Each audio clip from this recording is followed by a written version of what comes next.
Vous devez avoir un message d'information vous informant que le webinaire est enregistré. Donc, bienvenue à tous et toutes.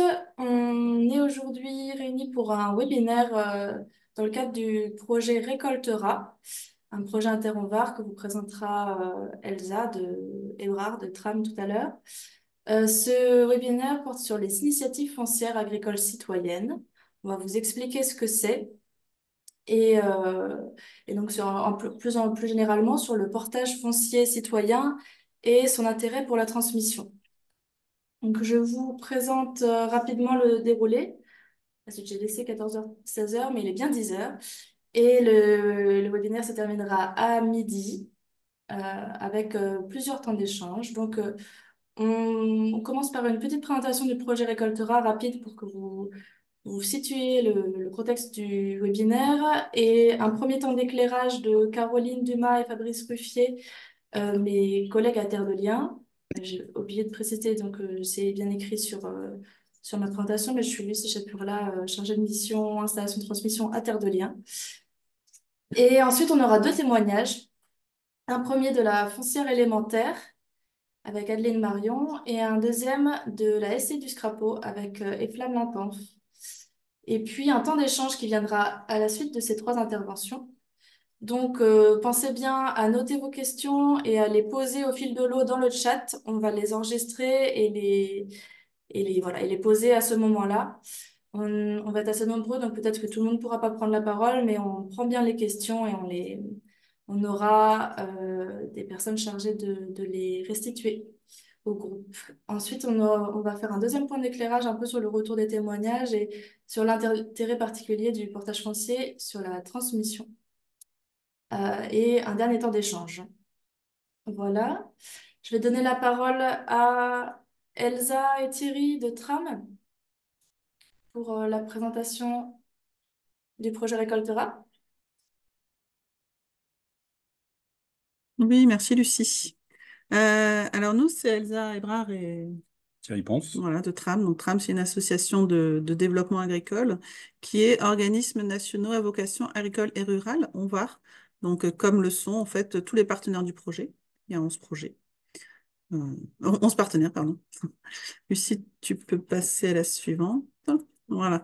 Donc là, je vous ai remis la finalité du projet. En fait, il s'agit bien en récoltera de répondre aux défis du renouvellement des générations avec une entrée sur la transmission des collectifs à vocation économique pour assurer la pérennité et les conditions favorables en fait à la reprise des exploitations agricoles par des collectifs d'agriculteurs et d'agricultrices et de paysans et de paysannes. En fait, on s'intéresse vraiment aux collectifs à vocation économique. Ça peut être des magasins de producteurs, ça peut être des CUMA, ça peut être des GAEC, etc., etc. Voilà.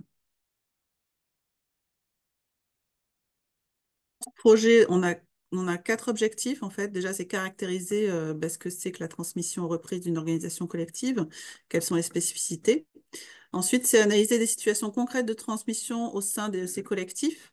On a fait 28 enquêtes auprès de GAEC, de CUMA, de magasins de producteurs, et j'en oublie, coopératives, etc.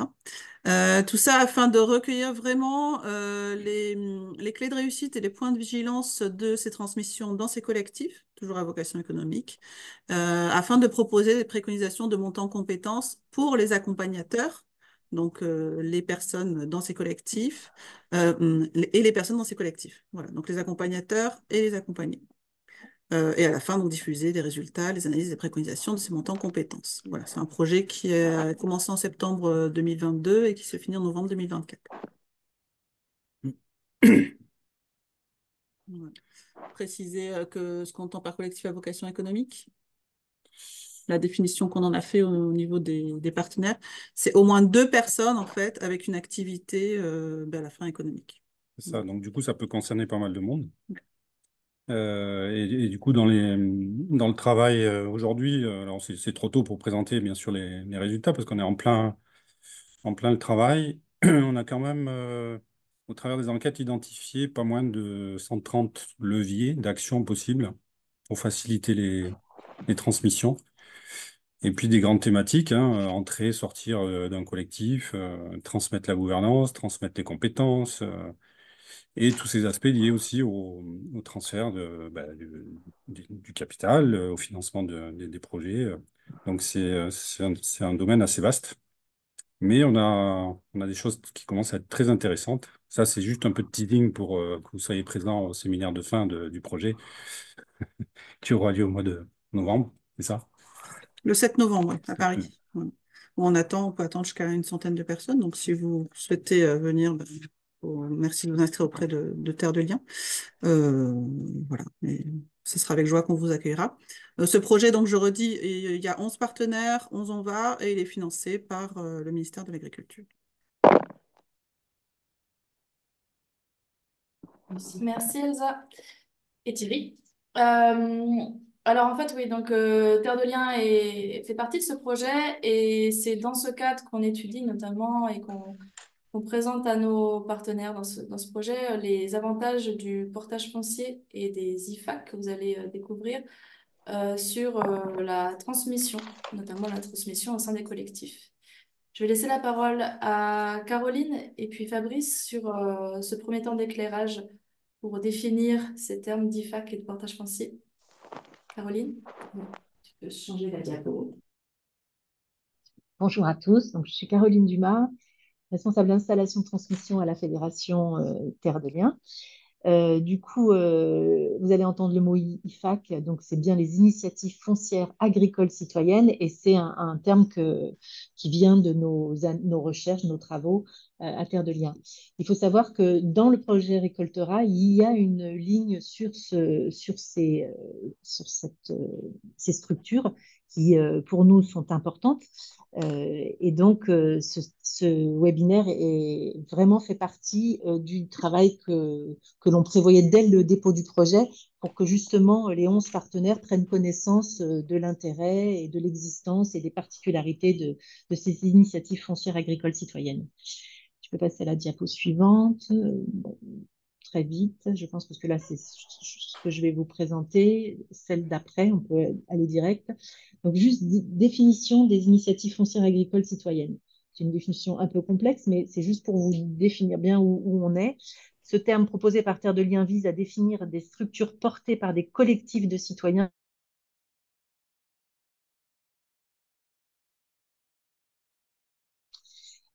Donc, des structures portées par des collectifs de citoyens, citoyennes qui se mobilisent localement avec des acteurs, actrices du territoire, donc les agriculteurs, les collectivités locales, les associations, pour répondre à un ou plusieurs enjeux autour du foncier, lutter contre l'artificialisation des terres agricoles, préserver la biodiversité, maintenir des unités de ferme, installer des paysans paysannes. Afin de mener à bien leur action, ces collectifs mobilisent des statuts juridiques diversifiés et adaptés aux objectifs du projet. Les actions menées sont à but non lucratif et d'utilité publique ou sociale et servent l'intérêt général. L'action collective est conditionnée par un ensemble de principes éthiques et repose sur une responsabilité commune de toutes les parties prenantes. En considérant la terre comme un bien commun, elle questionne la notion de propriété privée. Donc, elle est un peu complexe, cette définition, mais c'est celle qu'on a voulu donner pour donner aussi, élargir le champ. Donc, la plupart de celles qu'on étudie, qu'on connaît, portent du foncier. Il y en a quelques-unes qui sont à la limite, mais qui sont vraiment dans ces principes et surtout, c'est avec des citoyens qui sont partie prenante. Je vais passer la diapo d'après.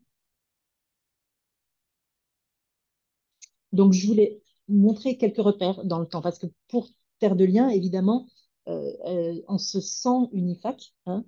On est pour nous une initiative foncière agricole citoyenne. Et on peut même remonter dans les années 70 avec la lutte contre l'extension du camp militaire du Larzac, où là, et aussi dans la Marne, aussi, il y a un GFA mutuel qui se crée, et puis la SCI du Larzac, la Société civile des terres du Larzac en 85. Et puis, on peut parler de 2003 avec l'association Terre de Liens, qui finalement crée sa foncière en 2006. Et puis voilà, après, il y en a beaucoup d'autres qui sont apparus. Là, on a l'exemple de 5 qu'on a particulièrement étudiés. L'Ursendia au Pays Basque, les terres citoyennes albigeoises donc, à côté d'Albi, Passeurs de terre dans les Pays de la Loire. Donc voilà, c'est pour vous dire que ça, c'est en train de se multiplier. Mais ça date quand même des années 70, cette réflexion où les citoyens commencent à s'impliquer sur la propriété des terres agricoles pour aider l'installation. Je vais passer à la suite. Donc, dans Terre de Liens, je voulais juste vous dire que l'histoire de ces initiatives foncières agricoles citoyennes, qu'on appelle comme ça maintenant, s'appelait autrefois accompagner et soutenir les initiatives collectives d'acquisition et de gestion du foncier et du bâti liées à l'activité agricole dans l'intérêt commun. Ça, vous voyez les lignes en bleu, là, ce sont dans nos statuts depuis 2003, au moment de la création de l'association Terre de Liens, et c'est toujours un objet dans les statuts de la fédération. Relier entre elles, soutenir et accompagner les initiatives collectives d'acquisition et de gestion du foncier dans l'intérêt commun, favoriser l'émergence et le développement de telles initiatives. Et ce qu'on peut se dire, c'est que en 2006, en fait, on a créé la foncière. Après, on a créé la fondation, le fonds de dotation, puis la fondation Terre de Liens. Et du coup, ça nous a fait oublier toutes les autres initiatives. On s'en est moins occupé. En fait, les énergies dans Terre de Liens se sont mises sur les projets d'acquisition et justement d'acheter des terres, de les préserver, d'installer. Sauf peut-être en Bretagne, où là, ils n'ont pas oublié ce premier volet qu'on avait de soutenir, accompagner. Et là, depuis plus de 15 ans, en fait, Terre de Liens Bretagne accompagne les SCI et GFA citoyens. Et on en est maintenant à une cinquantaine qui sont accompagnés par Terre de Liens. En 2021, je ne sais pas si vous vous rappelez, arrivent des nouveaux acteurs sur le terrain, on peut dire. Ceinture verte, qui existe depuis 2020. On a des fermes en vie, Éloi. Et du coup, ça nous interroge, nous, et on fait un stage pour étudier en fait ces acteurs. Et puis, comme ils sont tout récents, on a du mal à les étudier, et donc on s'oriente de nouveau sur ces fameuses initiatives foncières citoyennes. C'est à ce moment-là que sort ce terme. Et c'est un travail qu'on fait donc avec Louise Clerlin et où on sort beaucoup de monographies, donc c'est-à-dire des documents qui nous expliquent comment elles sont nées, comment elles fonctionnent, leur gouvernance. Et puis en 2024, on continue ce travail. Tu peux passer la diapo d'après, je crois. S'il te plaît. Voilà, c'est ça, les différents travaux. En 2019, on étudie surtout les SCI-GFA, citoyens, hein, toujours. En 2021, on veut étudier les nouveaux acteurs, mais on n'y arrive pas parce qu'ils sont trop récents. En 2022, on arrive quand même à faire une typologie de tous ces acteurs de portage de foncier et on définit qu'est-ce que c'est une IFAC pour nous, c'est-à-dire aussi pour se différencier de tous ces acteurs qui existent. Ensuite, on travaille avec Impact en 2023 sur ces nouveaux acteurs de l'installation-transmission. Donc là, c'est tous les acteurs, hein, donc y compris ceux qui font de la formation ou de l'accompagnement. Mais nous, ce qui nous intéressait jusqu'à maintenant, c'est ceux qui portent du foncier. Et puis, on a de nouveau un stage sur la propriété de foncier agricole en collective vers une vision renouvelée de la propriété. Donc là, on creuse un peu tout ce qui est initiative foncière agricole citoyenne. Et enfin, en 2024, là, on est très content parce que tout ce que vous voyez avant, là, c'est quand même très interne à Terre de Liens, mais depuis le mois de février, on a sorti donc un rapport qui s'appelle le portage foncier agricole et qui est sorti lors du Salon de l'agriculture pour justement y voir plus clair dans tous ces acteurs qui portent du foncier. Voilà. Donc, tu peux passer la diapo supplémentaire, suivante, pardon.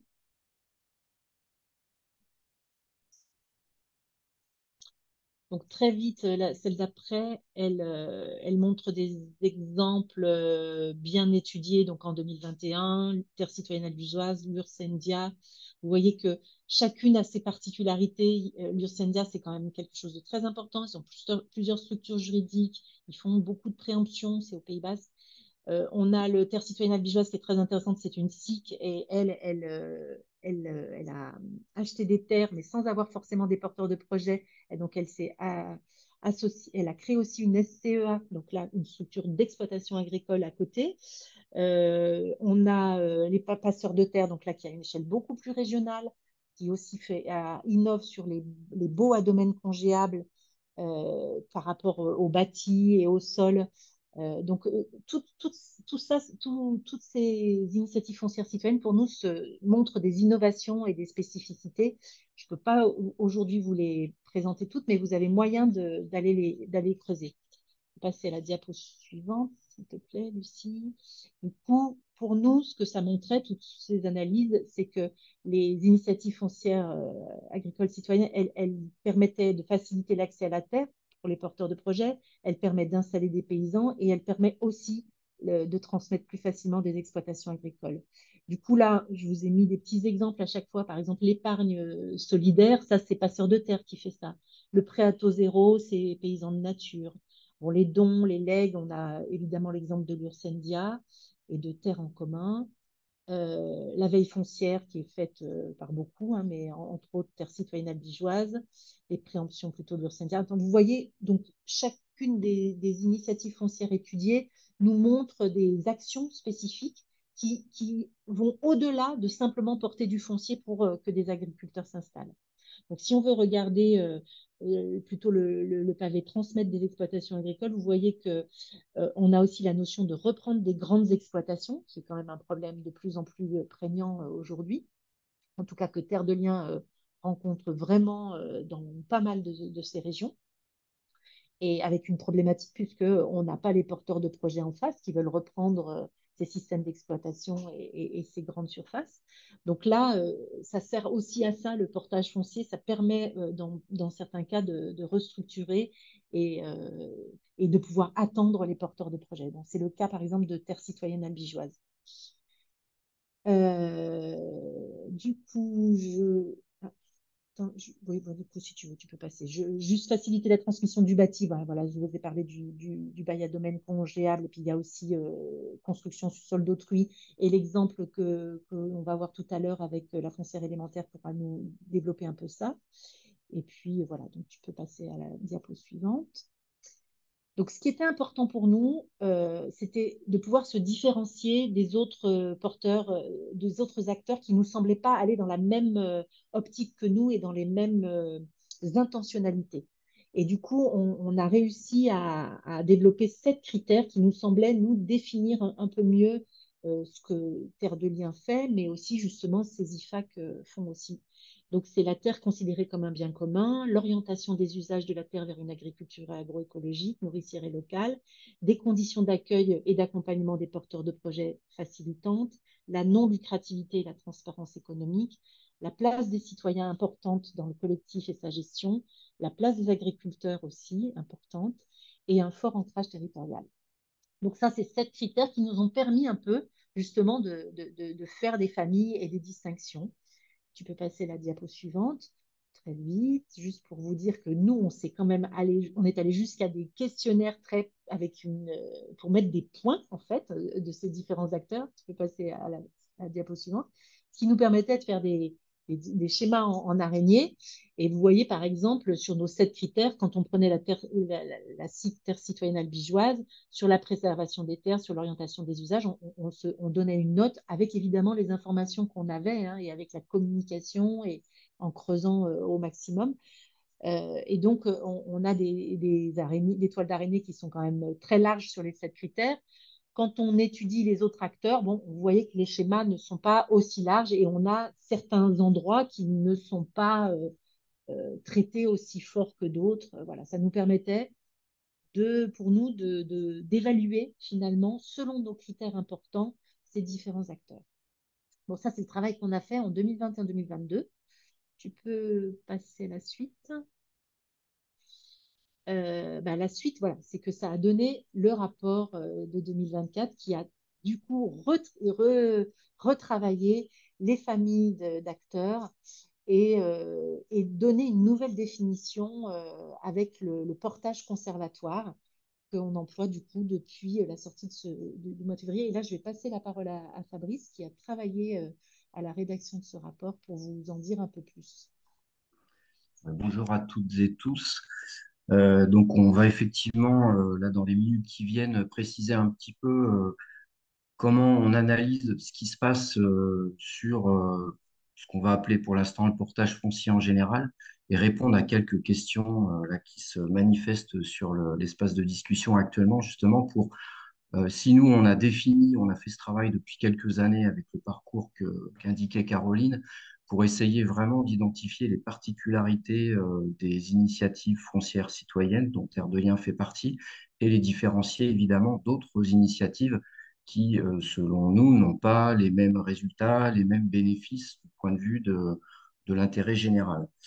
Donc ce travail-là, effectivement, on l'a fait aboutir après plusieurs années de réflexion et de maturation en interne, de réflexion aussi sur notre positionnement, pour porter une parole auprès des pouvoirs publics qui, on va dire, le constat que tout le monde fait, c'est qu'il y a parmi les difficultés pour la reprise des fermes, la transmission des fermes, c'est effectivement l'accès au foncier.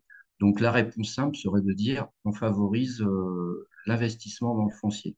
Voilà, sans plus, on va dire, de précision et de considérer qu'aujourd'hui, n'importe qui investirait dans le foncier avec le projet donc de mettre en fermage à des agriculteurs pourrait notamment bénéficier d'un certain nombre de facilités et notamment fiscales.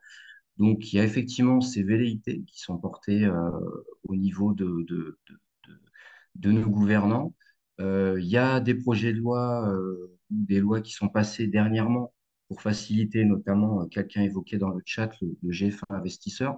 Donc, nous, on a alerté à plusieurs reprises, notamment à travers des communiqués de presse, et on a documenté ce qu'on disait à l'intérieur de ce rapport, justement, le danger qu'il y a à vouloir à tout prix ouvrir les vannes à l'investissement et à tout type d'investisseurs dans le foncier agricole, avec un risque donc de modifier assez nettement et à moyen terme la physionomie de la propriété privée en France qui reste aujourd'hui à 85% une propriété familiale.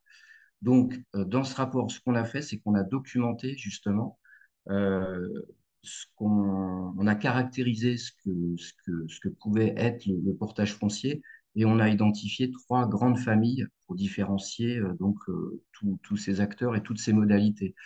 Donc d'abord, on évoque, on a choisi de sanctuariser le terme de stockage pour parler de modalités de portage de court terme dont la motivation, on va dire, c'est de mettre en réserve du foncier pour répondre à des inadéquations entre le moment, la décision d'une vente et la possibilité, notamment pour des collectifs de fermiers, c'est une configuration assez commune, euh, offrir la possibilité à des candidatures alternatives à des candidatures pour l'agrandissement de pouvoir se constituer.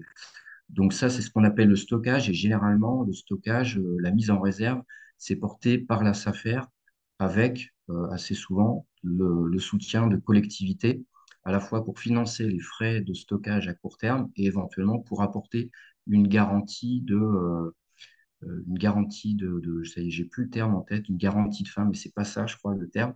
En tout cas, d'assurer une sortie positive, en tout cas un achat, moins par la collectivité, au cas où on ne trouve pas de porteur de projet.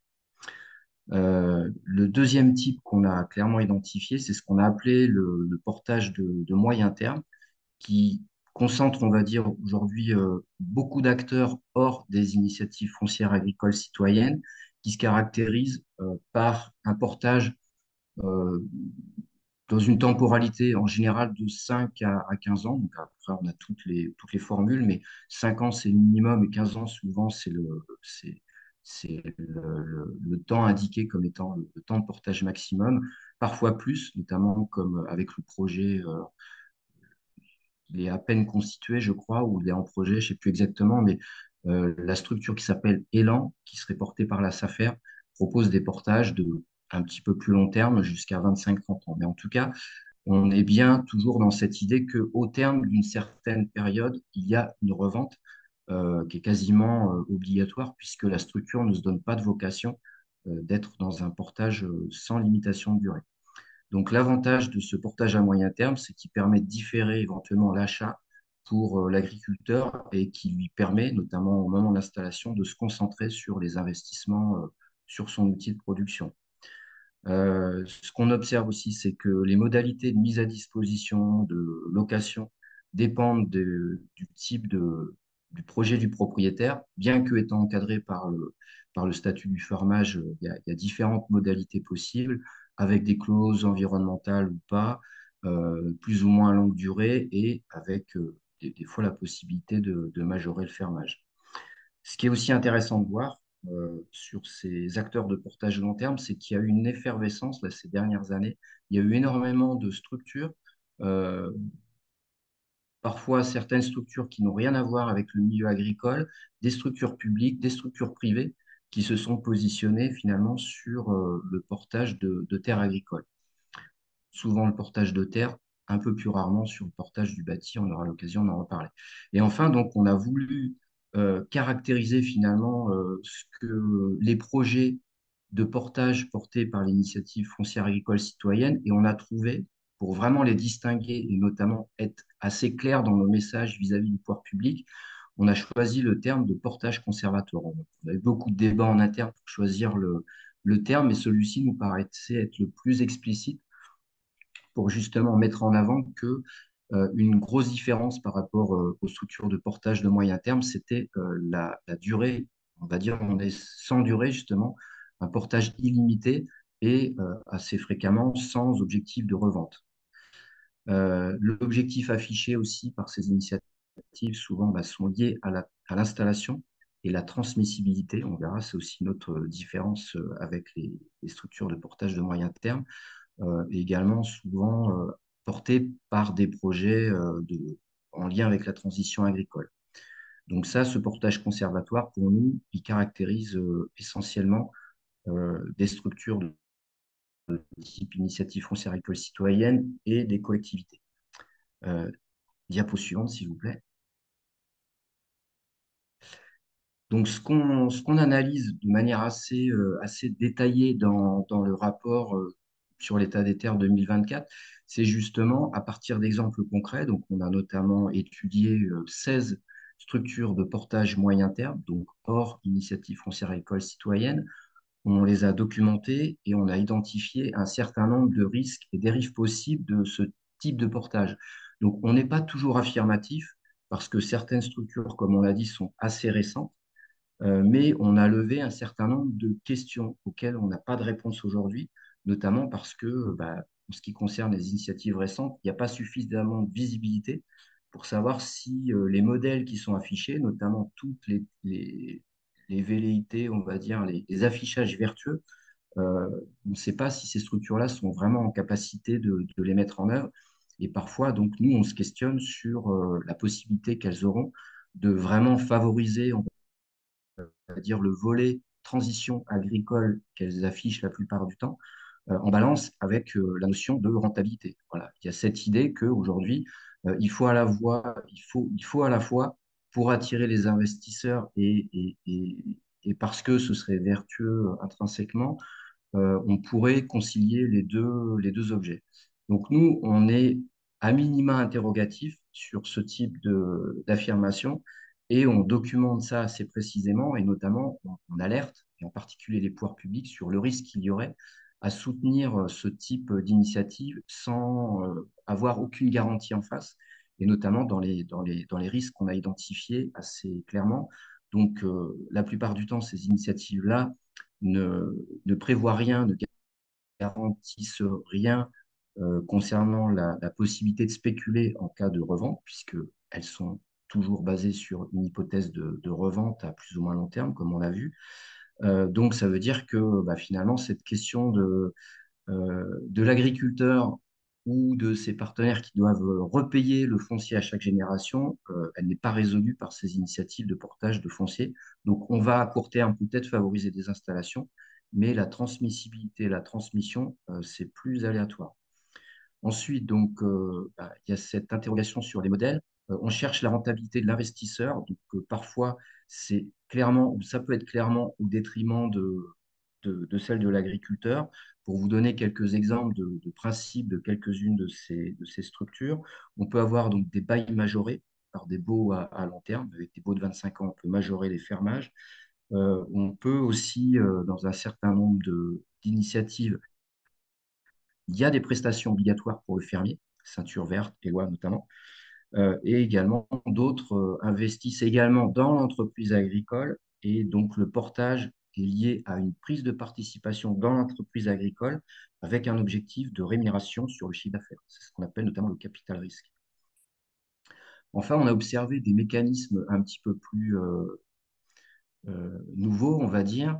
On surfe sur finalement la marchandisation des droits, des compensations écologiques, des droits carbone, et on intègre ça dans des modèles économiques de portage foncier. Donc là aussi, il y a plusieurs initiatives qui ont vu le jour ces dernières années et qui donc utilisent, on va dire, ces crédits-là, cet argent-là, pour investir dans le foncier et proposer un modèle qui semble en capacité de rémunérer des actionnaires tout en conciliant des objectifs de transition écologique.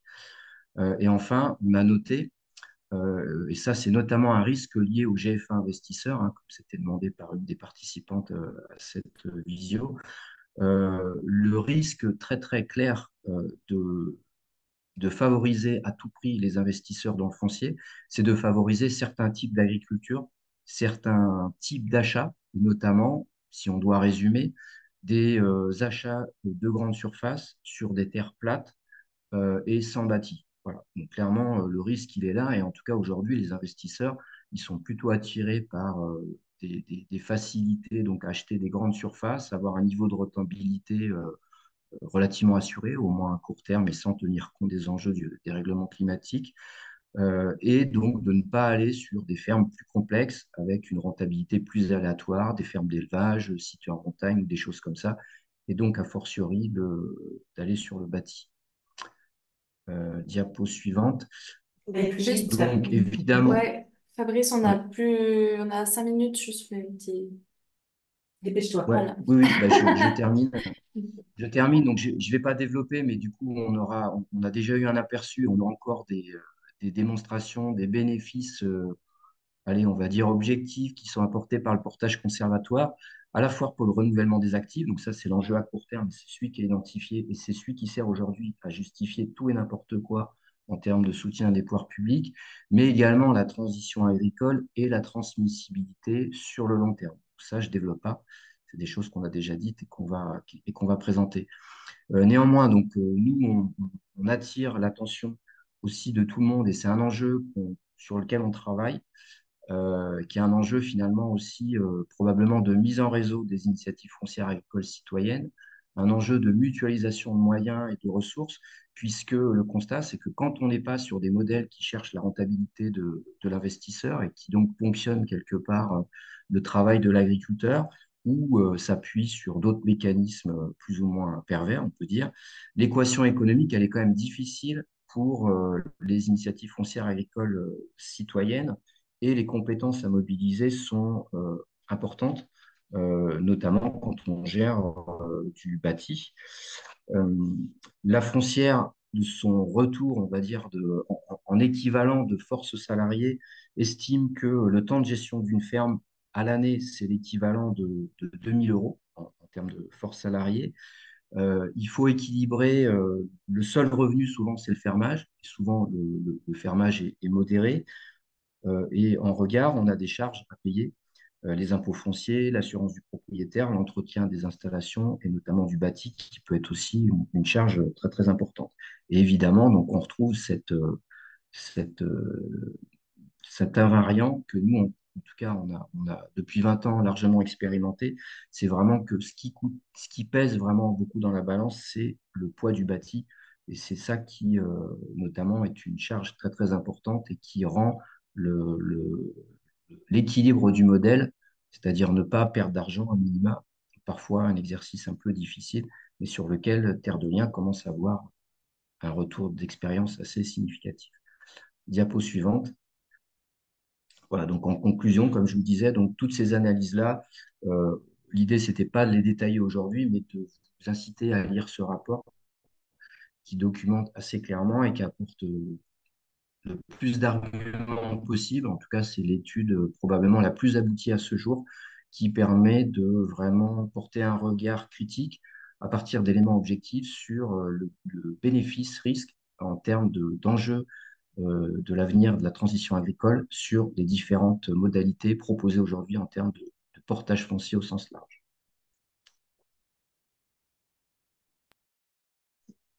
Merci Fabrice. Euh, on a, on est rentré un peu dans le détail, mais c'était important pour qu'on voit tout le contexte aujourd'hui de ce portage foncier. On va revenir à ce qui nous intéresse, nous, là, sur les IFAC. Je voulais juste vous montrer que les statuts juridiques peuvent être très différents. Grosso modo, il y a 3 grandes familles, les sociétés civiles, sociétés commerciales, associations et fondations. Et dedans, vous voyez, on a bien le petit c dans les SCI citoyennes, les GFA citoyens, puis dans les sociétés commerciales. Donc, par exemple, vous avez l'exemple de Terre de Liens. Nous, on est une SCA et une SARL, les deux pour ce qui est de la foncière Terre de Liens. Voilà, il y a des SIC qui apparaissent. Et puis, on a tout le champ des associations et fondations et fonds de dotation. Donc, tout ce qu'on a fait, tu peux passer le diapo. En fait, vous le retrouverez dans notre dossier qui s'appelle les initiatives foncières agricoles citoyennes. Donc, c'est assez. Je veux bien quand même avoir. Je partage mon écran ou c'est toi? Ah, tu l'as, c'est bon. Ouais, clique dedans quand même. C'est intéressant juste pour eux. C'est un dossier dans notre centre de ressources. Tu y arrives? Voilà, on arrive sur notre centre de ressources, c'est public pour tout le monde. Vous avez la définition, vous avez les 7 critères éthiques, tu peux descendre, continue. Vous avez la carte, tu pourras rentrer dedans si tu veux.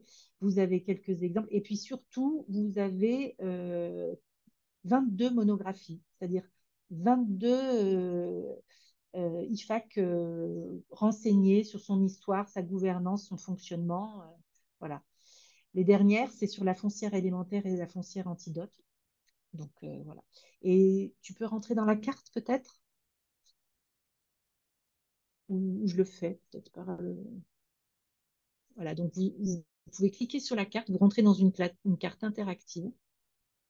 Et là, il y a 65 IFAC qui sont recensés. Avec, vous voyez tous les points rouges, là, c'est les SCIGFA bretons que Terre de Liens a accompagné. On peut voir la SCI du Strapo, qui est là. Si tu cliques dessus, tu as une carte d'identité. Bon, il va nous dire, et flamme si on n'est pas trop mauvais. Donc, on voit quand est-ce qu'elle a été créée, son statut juridique, les surfaces concernées, s'il y a du bâti ou pas, combien il y a d'actifs. Et puis, on peut rentrer, s'il y a un site ou s'il y a une monographie, vous pouvez rentrer dessus par cet exemple-là. Donc, en jaune, donc on a les fonds de dotation aux fondations, en rouge, les SCI, les GFA, en bleu, les sociétés commerciales et en lavande, en violet, les associations. Voilà, du coup, c'est assez intéressant pour nous, c'est super important pour l'interconnaissance, mais aussi pour valoriser toutes ces initiatives. Donc, vous avez accès à ça dans ce dossier. Tu peux passer à la suivante. Voilà. Et ben voilà, du coup, sur la carte, on a montré la SCI du Strapo, mais on aurait pu aussi montrer la foncière élémentaire, puisque là, on a pu inviter Adeline, Marion et Flamme Lintens pour qu'ils nous parlent plus précisément de leur expérience. Donc, on passe la parole à Adeline. Juste, je fais une petite incise là. Thierry, tu veux faire un Oui, petit oui, mot? Voilà. c'était juste pour vous faire juste un retour, mais sans rentrer dans le détail des questions. C'est juste identifié. On a identifié dans toutes les questions qui se posaient dans le chat 3 grandes familles. Il y a un peu de porter à connaissance sur Plein bah, d'expressions. connaître Ouais. le panorama de ce qui se fait sur le sujet, avec des initiatives qui fleurissent, et effectivement, et on sent qu'il y a un mouvement qui s'accélère. Donc, c'est qui, quoi, où, combien, c'est quoi les tendances, etc. Donc, il y a déjà eu des amorces de réponses, mais il y a peut-être des choses à renseigner un peu plus clairement. Et après, il y a des questions de clarification. Et là, ce qu'on proposait, vu que le temps passe très vite, c'est que Fabrice peut-être peut déjà répondre à certaines questions et qu'il y ait des Dans le réponses qui chat. puissent se faire directement dans le chat. Et puis, il y a des choses qui sont plus soit de la controverse, soit des enjeux liés à ces initiatives. Mm. Des questions Alors, autour du modèle économique, ouais, du de, coup, par je exemple. je peux prendre la parole? Ouais, moi, je pense qu'il faut vraiment qu'on passe aux 2 témoignages parce que c'est vraiment le point fort quand même de ce webinaire. Je J'ai trouve fini. qu'on inviterait vraiment tous les gens qui sont intéressés à lire le rapport parce que c'est vraiment très renseigné et très Mais ce n'est pas tout à fait le sujet du, du webinaire d'aujourd'hui. Donc voilà, mais on essaiera dans les questions suivantes de répondre. Et j'espère que pour la diversité, vous avez vraiment vu que vous avez vraiment de la matière aussi avec le dossier, la carte. Et on verra par la suite si on répond à des questions plus précises. Moi, je passe la parole à Adeline pour qu'elle nous parle de la foncière alimentaire. Je précise qu'après les 2 témoignages, il y aura un temps de questions. Donc, surtout centré sur les témoignages, mais si vous avez des questions de compréhension sur le début, il n'y a pas de souci. Voilà. Adeline, Oui, si tu veux nous présenter la foncière élémentaire, j'ai tes diapos. Ah oui, c'est ça qu'il faut que je fasse. oui, c'est plus pour un support, ouais. Ok, hop là. Je repartage une seconde. Donc on a 15 minutes, c'est ça? Ouais, Essayer d'être assez succincte et on développera dans les questions, hein. Euh, donc bonjour, vous m'entendez bien, c'est bon? Super. Bonjour, déjà rapidement une petite présentation de la ferme pour avoir le contexte. Donc on est situé dans le Lot entre Figeac et Gramat. On cultive à peu près 80 hectares de terre et de prairies. La ferme, la ferme en elle-même, elle a 60 ans et on en est à la troisième transmission. Elle a beaucoup changé depuis sa création en port industriel hors sol. Et aujourd'hui, donc, on élève des porcs de Bayeux, des vaches salaires qu'on transforme en viande, aussi les vaches qu'on traite depuis pas très longtemps. On cultive des céréales, blé, seigle, petite épaule, sarrasin, tournesol, pour l'alimentation des animaux, mais aussi pour faire de la farine et du pain qu'on vend sur la ferme. On a, on a installé il y a 5 ans maintenant du maraîchage en plein champ et en serre. Et tout ça est cultivé en bio depuis 30 ans maintenant. Et on transforme toutes nos productions, donc farine, pain, huile, fromage, yaourt et viande, et jus de pomme aussi, pardon. Et on vend la totalité de notre production en vente directe, à 60% sur la ferme et à 40% sur 2 marchés qui sont à 20 km de la ferme. Voilà. Donc la ferme que j'ai dit, elle a 60 ans. C'est l'installation du grand-père d'un de mes associés qui a monté la ferme en port hors sol, qui s'est développée. Elle a ensuite été transmise à 2 de ses fils, donc nos cédants, qui se sont installés avec une des compagnes. Donc ils étaient 3, Jacques, Serge et Pascal. Et c'est eux qui nous ont cédé la ferme. Et aujourd'hui, on s'est installé à 6 en 2021. Et aujourd'hui, on installe une 7e associée ben là, au 1er avril, donc très rapidement. Voilà, tu peux passer à la diapo suivante. Donc, ce qui s'est passé quand ils ont commencé en 2017 la réflexion de la transmission de la ferme avec Basile, qui est donc le fils de Serge et Pascal, et sa compagne Beryl, mais ils ne souhaitaient pas s'installer à 2, ils souhaitaient s'installer en collectif. Donc la recherche d'autres associés s'est ouverte. Donc on a commencé le projet d'installation en 2019 réellement, à travailler tous ensemble. Et donc il a fallu faire le tour des propriétaires pour leur dire que la ferme allait être transmise. Et là, il y a des propriétaires qui nous ont dit qu'ils souhaitaient vendre. Parce que ce que j'ai oublié de dire, c'est que voilà, le GAEC est en fermage. Le GAEC n'est pas du tout propriétaire des terres. Et il est en fermage donc à 31 hectares à une SCI familiale, donc qui appartient euh, aux 4 frères, donc à nos cédants. Et il y a 25 hectares en fermage durable à des propriétaires voisins. Une quinzaine de propriétaires en réalité, qui sont, ouais, non, peut-être un peu moins, une dizaine, qui sont des voisins plutôt durables. Et quand on s'est installé, donc il y en a quelques-uns qui nous ont dit que, bah voilà, quitte à changer, ils souhaitaient revendre. Et surtout, il y en a un qui nous a dit qu'il souhaitait reprendre, mais c'était 7 hectares 7 hectares très imbriqués dans la ferme. Et donc, il y avait un vrai enjeu pour nous parce que ces 7 hectares, ils étaient très importants dans la rotation des terres, dans le pâturage. Puis, c'est des hectares qui sont exploités par la ferme en bio depuis plus de 20 ans.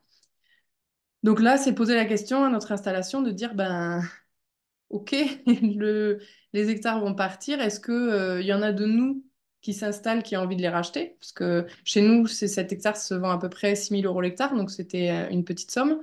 Et puis on s'est dit, ben, en fait, si jamais il y en a un de nous qui achète, si le projet, on a un souci dans l'installation ou quoi, ben, ça rend pas du tout l'installation pérenne, parce que si celui qui s'installe bah, décide finalement de ne pas s'installer ou alors dans plusieurs années décide de partir, on reporte le problème. Et il y avait la deuxième réflexion de dire, ben, est-ce que le GAEC achète? Et là, ben, bon, financièrement déjà, il faut trouver le financement. Et puis, ça augmentait le capital du GAEC et c'était pas intéressant pour nous d'avoir un GAEC plus cher à racheter, en fait. Donc, c'est à partir de là qu'est partie la réflexion de dire, bon, ben, qu'est-ce qu'on fait? Et historiquement, en fait, la ferme avait un lien très fort avec ses clients. Et il y avait eu, alors là, je vais regarder mes chiffres, je me souviens plus, moi je le retrouverai. Il y a plusieurs années, donc Jacques, Serge et Pascal avaient sollicité un prêt auprès des clients pour faire des investissements dans le fournil, dans l'équipement.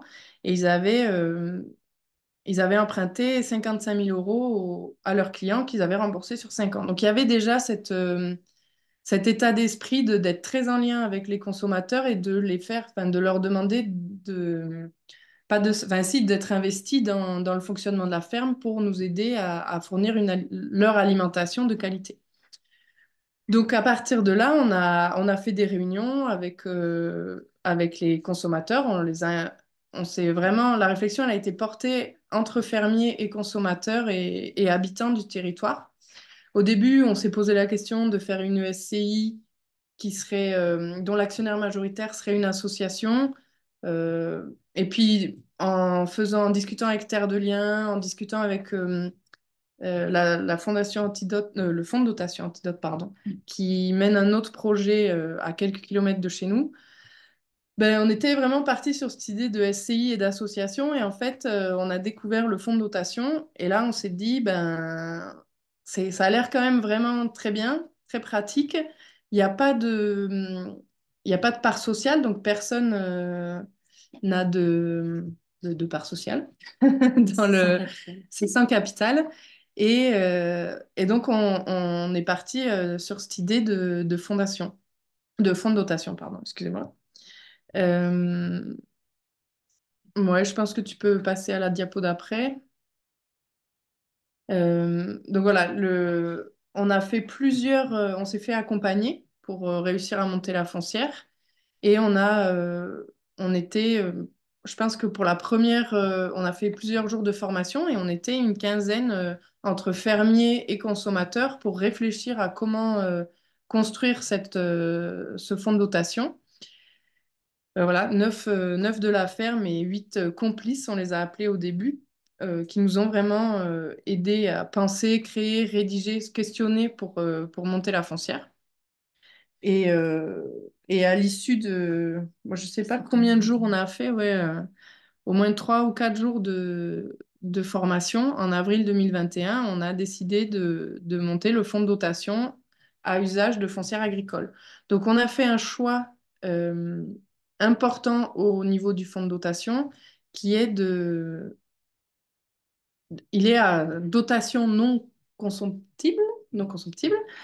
Et donc, il ne peut pas revendre son fonds. Enfin, il n'y a pas de sortie de fonds, ce qui sécurisait en fait énormément le foncier qu'il allait acheter, puisque ben, comme il devient propriétaire en quelque sorte à vie tant que la structure est, est animée, enfin, est menée, quoi. Et pour nous, en tant que jeunes agriculteurs, enfin, futurs nouveaux fermiers, ça sécurise le foncier. Et il y a quelque chose d'important, c'est qu'on s'est mis dans cette réflexion parce qu'il y avait vraiment plusieurs hectares qui allaient partir assez vite. Et en réfléchissant avec GDF Co qui nous a accompagnés, ils étaient là, donc on avait fait un super magnifique dessin. Et on s'est dit, ben, OK, on prend toutes les terres. Et puis le bâti, et pour nous, le bâti, il était très sécurisé puisque le sol du bâti était sur cette SCI familiale avec seulement quatre propriétaires. Et ils nous ont fait réfléchir, ils nous ont dit, bah, OK, mais les quatre propriétaires, maintenant, ils ont combien d'enfants? Et la SCI, dans quelques années, elle sera plus à 4 personnes, mais elle sera à 11 personnes. Et là, on s'est ah oui, 11 personnes, alors on s'entend bien avec eux, bon, c'est des enfants aujourd'hui, ils ont entre 4 et 30 ans. Mais est-ce que dans 10, 20 ans, ce sera sécurisé d'avoir les bâtis, qui sont quand même en fait le cœur de la ferme, à, euh, à cette ESCI? Et donc, on a décidé de pousser plus loin et de dire, ben d'accord, maintenant, la priorité, c'est que la foncière, elle devienne propriétaire du sol des bâtis. Et là, on avait vraiment un outil qui nous permettait de sécuriser la structure de la ferme et au niveau du foncier pour pouvoir travailler et fournir une alimentation à nos consommateurs qui en faisaient partie, mais aussi au niveau structure. C'est-à-dire que maintenant, l'outil production, enfin, l'outil qui nous permet de produire, il est sécurisé, il est pérenne. Et si on décide de partir ou de sortir du GAEC, ben ça, c'est pas, ça n'est plus un problème. Enfin, c'est plus un risque. Voilà. De quoi parler d'autre si tu passes à la diapo, ça va peut-être me faire parler de certaines choses. Et, euh, et donc après, voilà, après avoir monté ce projet, on a lancé du coup la collecte de dons et notre fonds de notation, il est basé uniquement sur du don, ce qui permet, ce qui, je sais pas comment dire, c'est c'est les consommateurs aujourd'hui qui s'investissent dans le fonds de dotation pour sécuriser leur alimentation en quelque sorte. Et puis, c'est terminé, c'est irrévocable, ça, chacun participe voilà, à maintenir au niveau local la structure agricole. Parce que bon, je suis partie un peu dans toutes les directions. La foncière, son objet, c'est vraiment de contribuer à produire de l'alimentation pour les habitants locaux. Et le fonds de dotation demande l'intérêt général. Et pour ça, on a choisi de prendre le volet environnemental. Et donc, il y a une charte qu'on a rédigée, la charte des terres confiées, qui sécurise l'usage des terres à vocation agricole dans le respect de l'environnement, donc avec des clauses particulières qu'on pourrait détailler et tout ça. Et au niveau de la gestion du fonds de dotation, donc on est sur un conseil d'administration composé de 3 collèges. Donc, c'est une gouvernance partagée par un collège de paysans, un collège composé d'habitants ou de personnes, de consommateurs du territoire, et un collège qu'on a appelé de sages, c'est des personnes un peu ressources qui participent, qui sont dans des associations agricoles autour ou qui ont des compétences très spécifiques qui, qui apportent vraiment au fonds de dotation. Et chaque collège a une voix. Et donc, il n'y a jamais de dominant. En tout cas, les paysans on pourrait dire, ben voilà, ils vont avoir envie de gérer le fonds de dotation à leur façon et de tirer la couverture vers eux, de faire les choix. C'est pas possible. On n'aura jamais, même si on est en nombre plus important, il pourrait y avoir qu'un sage, qu'un habitant dans le territoire et 10 paysans. On n'aura jamais la majorité. Et ce sera toujours une gestion, une gouvernance partagée. Est-ce que j'oublie des choses importantes? Et voilà, bon. Photo prise sur des terres de la foncière, c'est pour ça qu'on l'avait faite. Donc, ouais, voilà. Après 2 ans de collecte, on a pu acheter les hectares qui étaient prévus au début et avec 190 donateurs pour plus de 110 000 euros aujourd'hui. Voilà. J'imagine que les questions viendront après. Oui, et je vois qu'il y a déjà. Merci beaucoup, Aline. Et il y a déjà beaucoup de questions dans le chat, mais je pense qu'il y en a un certain nombre qui seront valables pour les deux intervenants, enfin, en tout cas certaines. Donc, je propose qu'on garde ça en mémoire, Mm. qu'on note nos questions si on en a encore, et qu'on passe au témoignage des flammes pour la SCI du Scrapo, et qu'on puisse enfin, comparer un peu différentes IFAC et leur fonctionnement. Si ça vous va, je te donne la parole, et flammes. Ouais, bonjour à tous. Du coup, Flambe-Lintanf, on est trois associés au GAEC Arfrostyle aujourd'hui et on a un salarié. Donc, on est installé en Trégor, entre Guingamp et Morlaix, en Bretagne. Euh, donc, aujourd'hui, on est sur une ferme laitière avec transformation à la ferme. Une gamme assez diversifiée avec du beurre, de la crème, tomme, yaourt. Et on élève toute la suite sur la ferme. Donc, on a une 35 laitières à peu près. Et on a du coup une partie production de viande en bœuf et veau. Et on fait 1 hectare de pommes de terre en plus voilà, pour la partie production. Et l'ensemble est vendu en vente directe sur deux marchés en gros. Et deux marchés plein vent. Et ensuite des systèmes de paniers différents, des AMAP et après un peu de restauration collective, un peu de magasins, de restaurants, voilà, euh, pour le gros. Et donc, on est installé sur 70 hectares, une partie groupée, une partie un peu plus éclatée.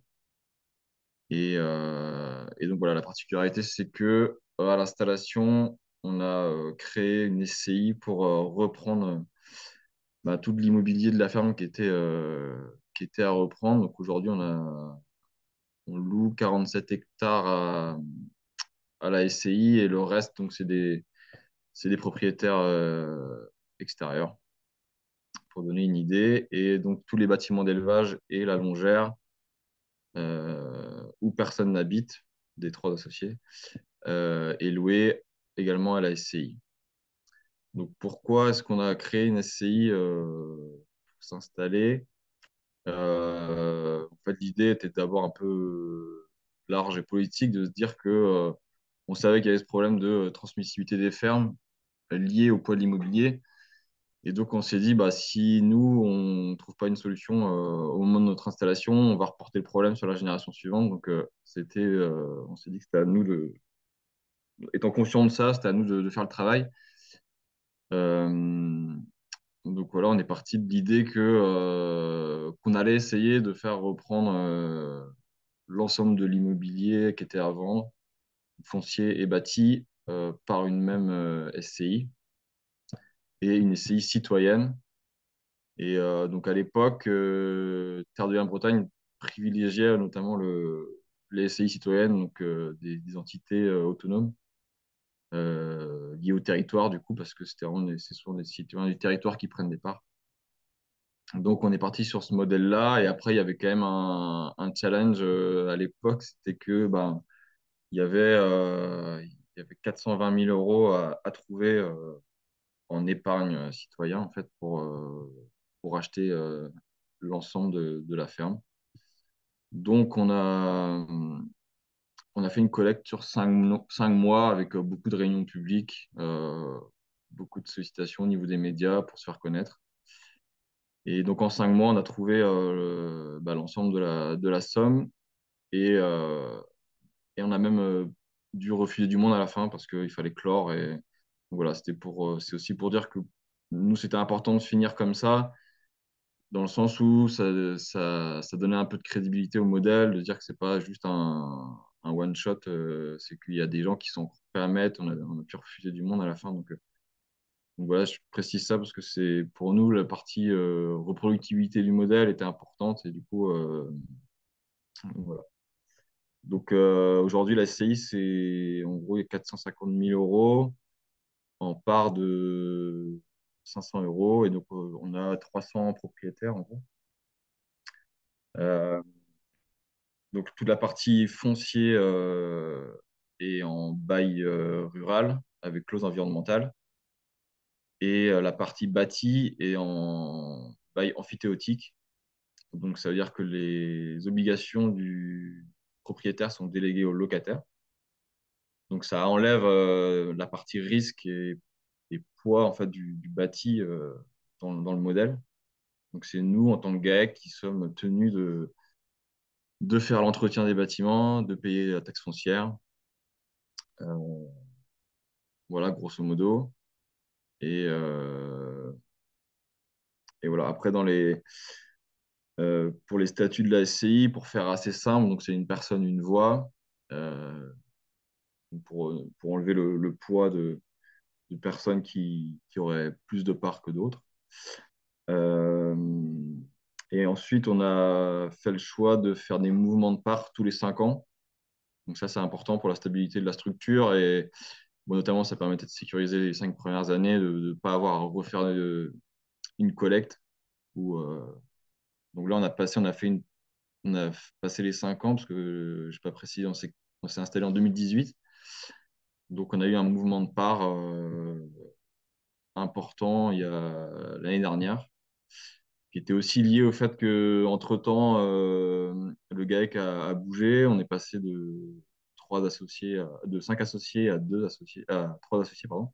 On a perdu 2 associés.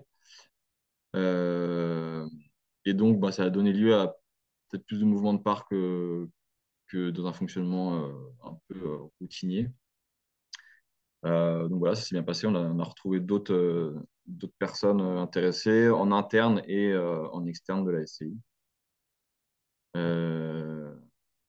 Voilà. Et donc, un peu pour préciser l'intérêt de la SCI dans ce moment un peu charnière de mouvement au niveau du GAEC, c'est que ça a permis quand même de faire que la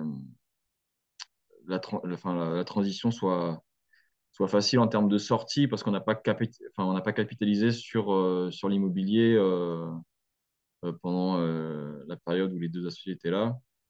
Et bon, c'est dans toute la vie du GAEC, ce sera comme ça. Donc, c'est vrai que les tickets d'entrée et de sortie du GAEC sont beaucoup plus légers. Donc, c'est ça qu'on cherchait aussi dans le modèle, hein, c'était de faciliter les mouvements au sein du GAEC, limitant le poids économique. Ce qui alourdit souvent, c'est la partie immobilier. Donc, bon, pour ça, on se rend compte que ça fonctionne bien. Euh, Après, pour aller sur une partie un peu plus les difficultés au niveau de la SCI, il n'y a pas vraiment de difficulté à part le poids administratif. En fait, il faut quand même avoir. Donc, on a été accompagné par Tardelian. Donc, ça, c'était tout pour toute la partie juridique, notamment des statuts, et aussi utiliser la partie communication quand même, parce que d'avoir le logo Tardelian, ça permet peut-être de donner une certaine crédibilité quand même par rapport à ce qu'on montait, à la somme qu'on recherchait, et puis donc pour déjà des personnes extérieures, ça, voilà, les gens ont quand même aujourd'hui vu souvent le logo Terre de Lion, donc c'était important. Et donc on s'est entouré, nous, au niveau de la création de la SI, d'abord d'un collège de personnes un peu ressources sur le territoire. Et une partie de ces personnes-là sont rentrées dans le groupe de gérance de la SCI, qui est composé aujourd'hui de 5 personnes. C'est toujours les mêmes depuis le début. Et donc, on a essayé d'aller chercher des gens compétents au niveau administratif, on va dire. Il y avait notamment la présence d'un comptable, après des personnes qui avaient pu travailler dans l'administratif avant, donc ils sont un peu habitués au poids, parce que c'est vraiment ça le gros frein en fait de ces structures-là à notre niveau avec 300 associés, sociétaires, c'est que il y a beaucoup d'administratifs, il faut être carré. Et voilà, s'il y avait des avancées à faire pour démocratiser ce modèle-là, je pense ça serait d'aller travailler sur le problème du poids administratif. Voilà, en gros, moi, j'ai un peu fait le tour de la On peut passer aux présentation. questions. Oui. Merci, Flamme. Oui, donc merci pour vos deux présentations. On a là deux exemples d'IFAC qui sont à l'échelle d'une ferme. Il y a aussi des IFAC qui sont à l'échelle d'une région ou de la France, hein, comme Terre de Liens. On a fait ce choix-là aussi pour faire le lien entre une IFAC à la même échelle que le collectif en activité sur une ferme. Je crois qu'il y a beaucoup de questions. Est-ce que Elsa et Thierry, vous avez eu le temps de les rassembler et est-ce que vous voulez vous faire le porte-parole de ces questions-là? Non, non, parce qu'on a été boire un café, en fait. Donc, Non, il y a des questions pour Adeline, des questions de précision et puis des interrogations. C'était préciser peut-être dans quel contexte vous vous situez par rapport au bassin de consommation, parce que du coup vous êtes aussi en circuit court. Ah oui. Euh, Vous répondez au fur et à mesure ou je vous liste les questions et Oh, Peut-être au fur et à mesure, sinon au fur et à mesure, sinon ouais, ça va être compliqué. Au niveau du bassin de consommation, on a estimé donc que la ferme, elle fournissait de l'alimentation pour 300 familles. Et donc au niveau du bassin, je pense qu'on rayonne sur 30 kilomètres. Les deux marchés, donc vraiment la vente à la ferme, c'est 60% de notre vente. Donc les clients viennent de très très proches. Et les deux marchés sont à 20 kilomètres de la ferme. Donc les gens qui y vont, c'est surtout un marché un samedi matin qui rayonne un petit peu plus. Mais voilà, je dirais qu'on est sur du 30-40 kilomètres grand maximum au niveau du bassin de consommation. Et du coup, pour la foncière, ça a aussi beaucoup été ça au niveau de la collecte de dons. C'était des dons très, très locaux du département. Alors après, on a observé des dons qui étaient un peu nationaux, mais très liés, à mon avis, à nos familles ou à nos proches. Mais sinon, ouais, je pense que bah, Ingrid, qui est avec moi, qui fait aussi partie de la foncière, pourrait valider aussi. Mais les dons étaient vraiment beaucoup du département, voire D'accord. Ouais. beaucoup du canton. Le département, c'est urbain, c'est rural, c'est périurbain, c'est Alors quoi? le Lot, c'est très très rural, hein. C'est vraiment, on est beaucoup de fermes par commune et peu d'habitants. D'accord. Ouais. Ok.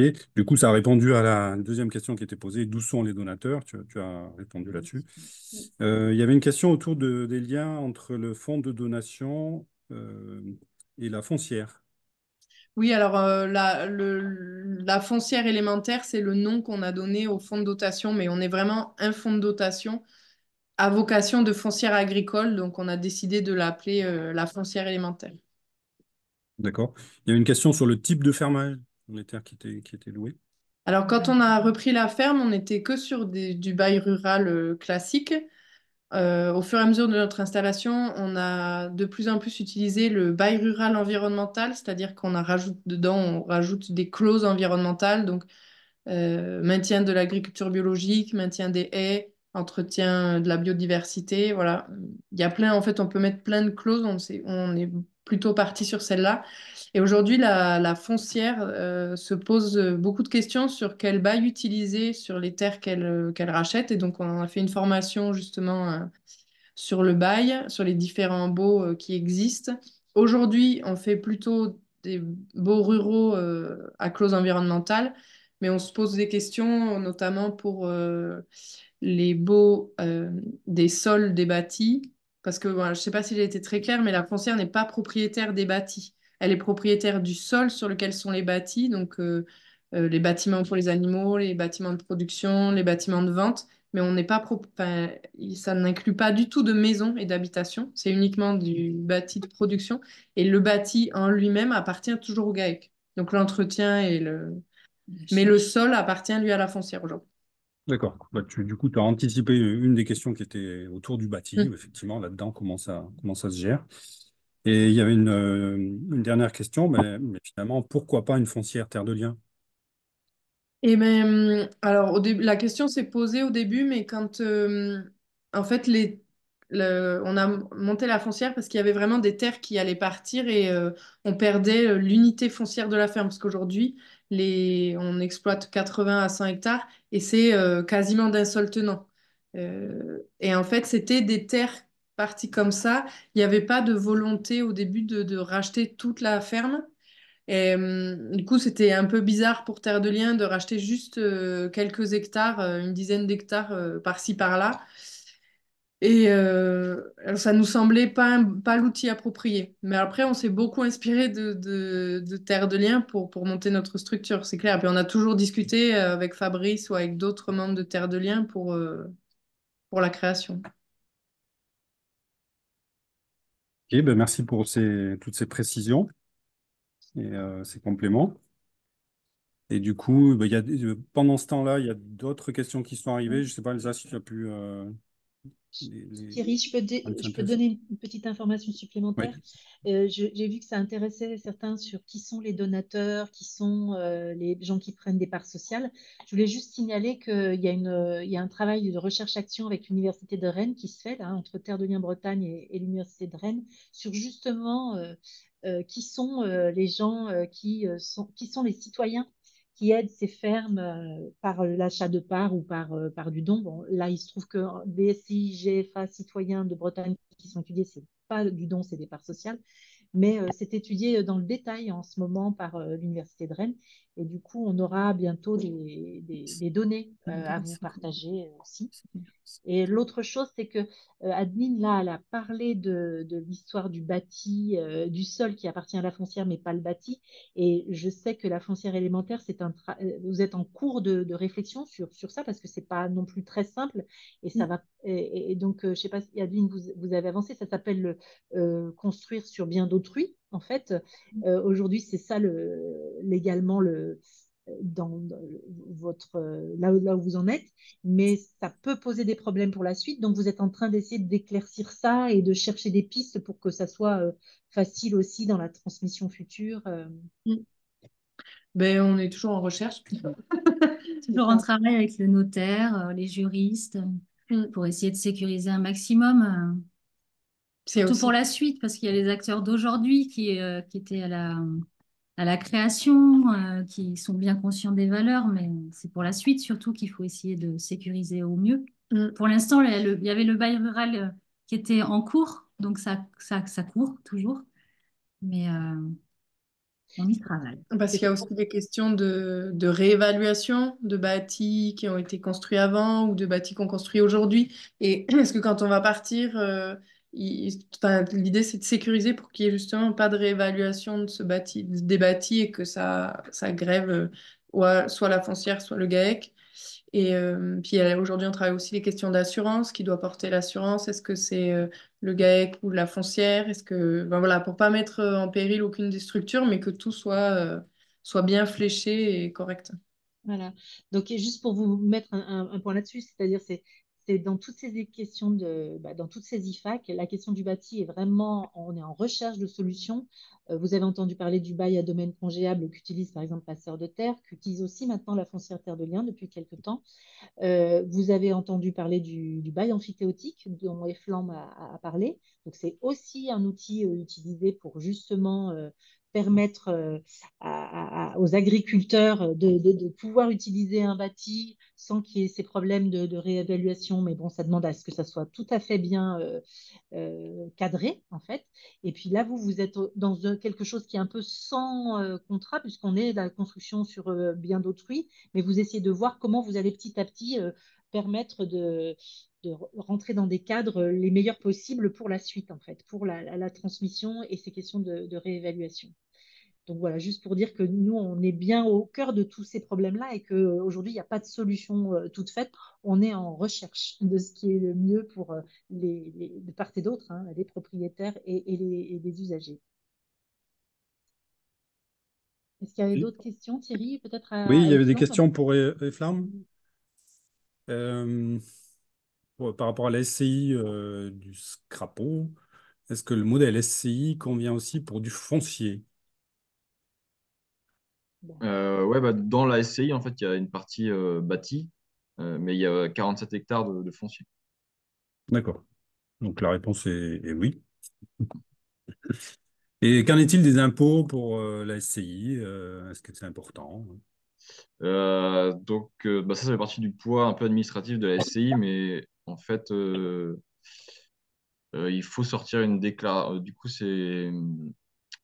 enfin, on a fait le choix de faire une imposition sur les sociétés.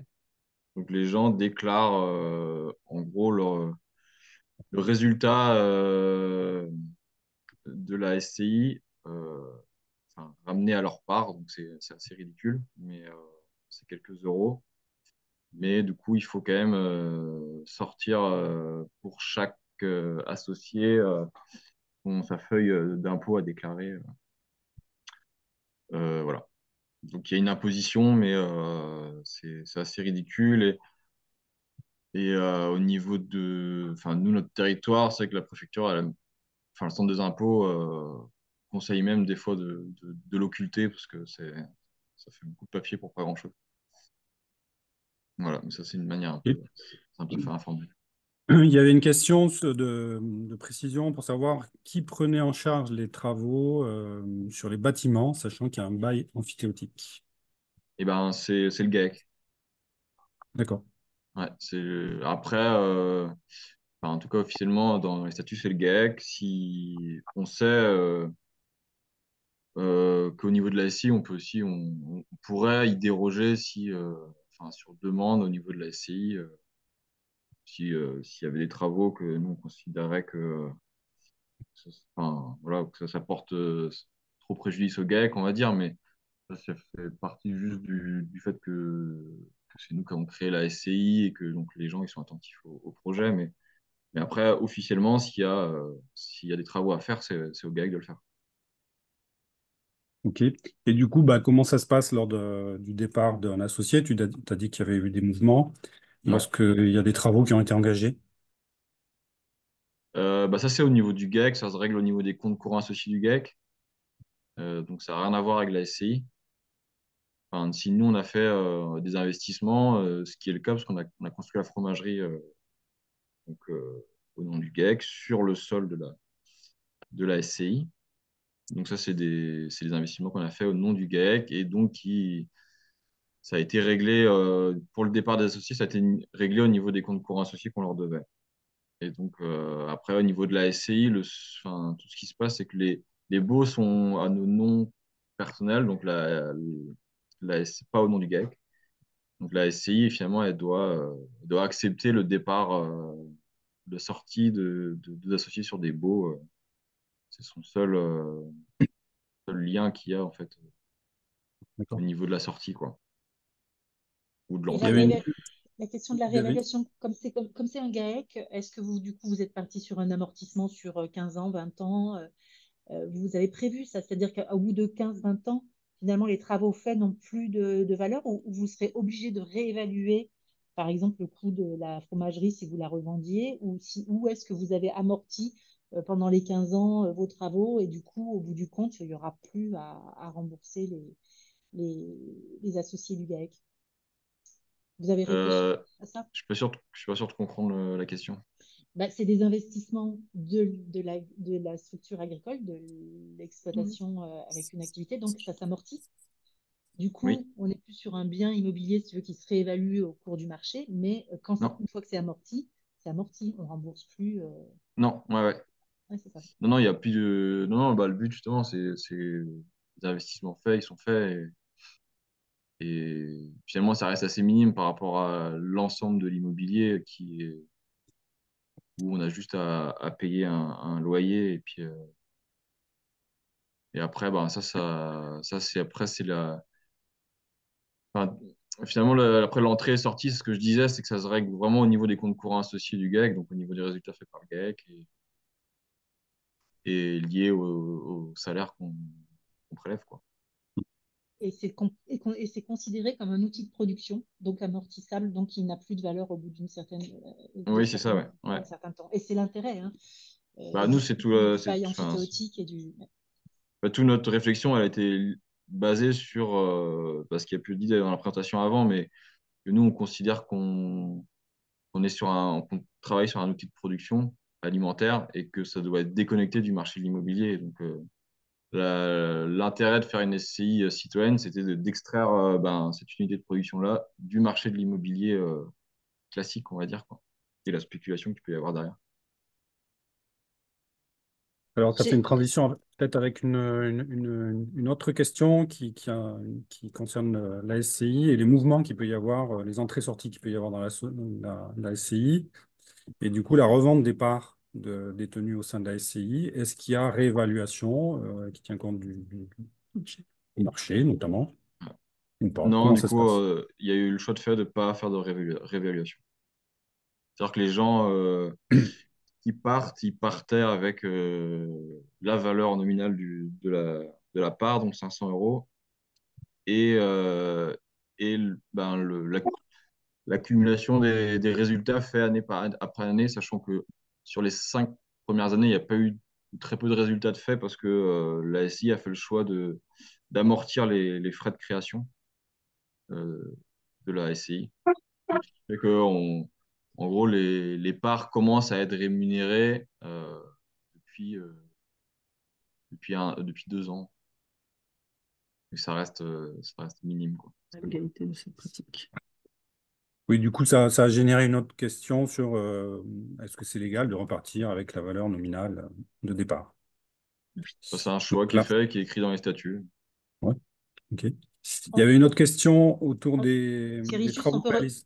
Thierry, Oui. juste on peut remarquer qu'en fait, il y a plusieurs cas, mais il y a des SCI citoyennes justement qui parlent bien de cette valeur nominale ou avec ce que disait Eflamme, très peu de résultats, et d'autres qui, par contre, dans leur statut, précisent que c'est revente au prix du marché. Donc là, pour nous, on est un petit peu moins dans l'esprit IFAC, mais en tout cas, il y a les deux types de SCI citoyennes qui précisent ces deux choses-là.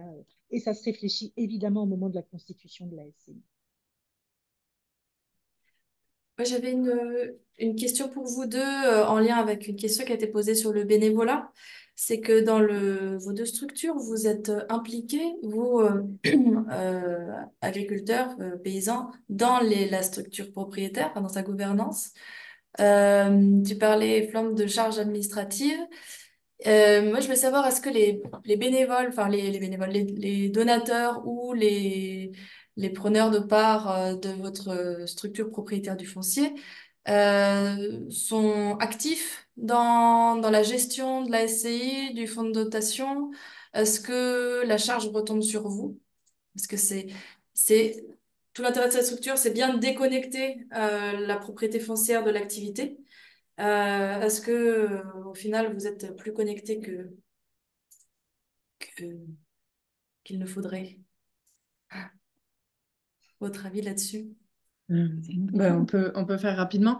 Nous, sur le fonds de dotation, comme on est basé uniquement sur du don, c'est vraiment très déconnecté de la gestion. C'est un don irrévocable, mais ça ne donne aucun droit, ou comme c'est pas des parts, la personne qui donne n'a aucun droit sur la gestion ou sur la gestion du fonds de dotation, enfin de la foncière. Et ensuite, c'est vraiment, on n'a que des bénévoles, par contre, dans le conseil d'administration, dans les 3 collèges, et ces 3 collèges se renouvellent par cooptation pour le collège des sages et le collège du territoire. Donc, voilà, on fait des appels pour savoir qui est intéressé pour nous aider à la gestion et, euh, et c'est le conseil d'administration qui valide ou non l'entrée de quelqu'un. Et il y a une petite différence pour le collège des paysans qui, lui, est constitué uniquement des paysans actifs des fermes qui louent. Alors aujourd'hui, il n'y en a qu'une, mais l'idée, c'est que peut-être un jour, la foncière puisse porter du foncier pour d'autres exploitations sans que... voilà, c'est nous qui l'avons monté, mais on ne souhaite pas en garder Ok. Donc, à terme, peut-être que vous serez plus aussi actif ou la responsabilité sera plus partagée entre différentes Hmm. fermes, quoi. La responsabilité, elle est partagée. Là, il y a eu beaucoup d'énergie enfin, mise à la création avec tous les membres fondateurs. Après, en tout cas, la foncière élémentaire, elle se veut légère d'un point de vue de gestion. Donc, gestion bénévole, pas de salariés. Euh, voilà, c'est vrai qu'elle est partagée. On essaye, moi je suis membre bénévole de la foncière aussi. On essaye que tout repose pas sur les paysans parce qu'ils ont déjà beaucoup à faire. Donc voilà, on a des commissions et notamment la commission de la gestion courante pour tout ce qui est voilà, avec la banque, le notaire, la comptabilité, le rapport d'activité, toute la gestion des comptes annuels qu'il faut rendre à la préfecture. Les reçus fiscaux, tout ça, c'est pas fait par les paysans, quoi. C'est vraiment Ok. d'autres gens qui le portent. Voilà. En tout cas, voilà, la gestion de la foncière et le don sont complètement Oui. Ah déconnectés. oui, oui, oui. C'est plus sur l'aspect bénévolat. Mais Là, on essaye que ok. tout ne repose pas sur les paysans, parce qu'ils ont déjà beaucoup à faire. Et chez et Flamme? Bah, nous, c'est assez clair parce que on a mis beaucoup, enfin, c'est vraiment nous, les paysans, qui avons mis beaucoup d'énergie pour créer la SCI, avec un peu d'aide extérieure, mais toute la partie collecte, ça a été quand même, ça a reposé sur nous. Après, par contre, il n'y a aucun de nous trois qui sommes dans le comité de gérance de la SCI. Donc, c'était un choix pour bien montrer que, en fait, on était locataire de la SCI et que, après, de manière informelle, on est convié à toutes les réunions du groupe de gérance parce que pour huiler un peu les relations, etc. Mais eux, on n'y va pas forcément. Et après, on a des relations privilégiées avec le groupe de gérance, mais en fait, on n'est pas dedans, quoi. Donc, Ok. on a tous les trois une part dans la SCI. Donc, on est membre comme n'importe quel autre sociétaire. Et, et voilà, après, à chaque AG, bah, évidemment, on prend la parole, etc. Mais on ne considère pas que, justement, le but, c'est vraiment de faire comprendre que l'outil, il appartient au territoire et à ses citoyens et pas au GAEC, quoi. Et c'est quelque chose qui est assez, même pour des gens qui sont depuis longtemps dans la SCI, des fois, c'est pas très clair, en fait, la différence entre le GAEC et la SCI. Aujourd'hui, c'est déjà plus clair, mais quand même, de temps en temps, on sent qu'il faut repréciser les choses. Ok. Je lève la main. Ah non, vas-y. Oui, je trouve que du coup, c'est le bon moment. C'est bon pour vous expliquer que la suite, nous, ce qu'on fait à Terre de Liens, là, on travaille avec le collectif foncier en commun qui est né en Bretagne, en particulier autour des SCI et GFA Citoyens de Bretagne, pour essayer de trouver des solutions aux problèmes que ces structures rencontrent. Et le problème premier, c'est celui que Flamand disait, et qui est rencontré par tout le monde, c'est l'administratif, la complexité de constitution, la formalité juridique. Il y a l'histoire de la fiscalité qui a été évoquée. Il se trouve que justement ces structures-là, qui sont des sociétés civiles, ne peuvent pas bénéficier de certaines exonérations. Donc il y a aussi du plaidoyer à faire pour que justement elles soient reconnues un peu d'intérêt général, même si elles n'ont pas des statuts de l'économie sociale et solidaire, elles ont parfois dans leur statut beaucoup plus quand un homme égale une voix ou quand elles se rapprochent en fait des structures de l'économie sociale et solidaire. Et donc là, Terre de Liens fait du plaidoyer au niveau des instances pour montrer ça et que parfois on est plus d'intérêt général en étant une SCI citoyenne qu'en étant une autre structure qui a soi-disant labellisé ESUS et qui n'est pas du tout sans lucrativité ou autre. Donc là, nous, on bosse là-dessus. Et puis sur la question de la mutualisation, vu qu'ils sont déjà une cinquantaine, et puis on a beaucoup plus si on parlait au niveau national, de voir comment on peut mutualiser aussi. Peut-être, je sais qu'il y a une question qui se pose en Bretagne, c'est de savoir si on ne pourrait pas mutualiser un salarié ou un conseiller juridique pour aider toutes les SCI, GFA, citoyens dans leur formalité et ne pas épuiser en fait le bénévolat. Et souvent, en fait, ce qui se disait dans Terre de Liens, c'est que ces structures-là n'étaient pas pérennes parce qu'elles reposaient sur quelques personnes compétentes qui, quand elles partent ou quand elles meurent, ça met en péril la structure. Donc voilà, il y a des solutions qui se cherchent, en particulier parce que les expériences se multiplient et qu'il y a peut-être moyen de mutualiser ces compétences et ce travail-là. Voilà. Tu fais le lien avec la suite, Caroline. Je ne sais pas si je peux conclure, tirer Elsie et Elsa, s'il n'y a plus de questions brûlantes. On a un deuxième temps un peu de retour conclusif sur ce webinaire pour faire le lien entre CESIFAC et l'intérêt que ça a dans la transmission et notamment dans la transmission des collectifs agricoles. Donc, je vais vous repartager mon écran. Voilà. Tout le monde voit Oui. bien. Du coup, c'est la diapositive. Oui, vas-y, Caroline. Oui, bon, c'est juste pour se redire tout ce qu'on vient de se dire, hein, c'est un résumé, une synthèse. Donc, l'intérêt de ces IFAC, là, vous voyez l'exemple pour GFA-SCI, hein, je l'ai sorti d'une étude de 2019, c'est bien la séparation entre la propriété et l'utilisation du bien.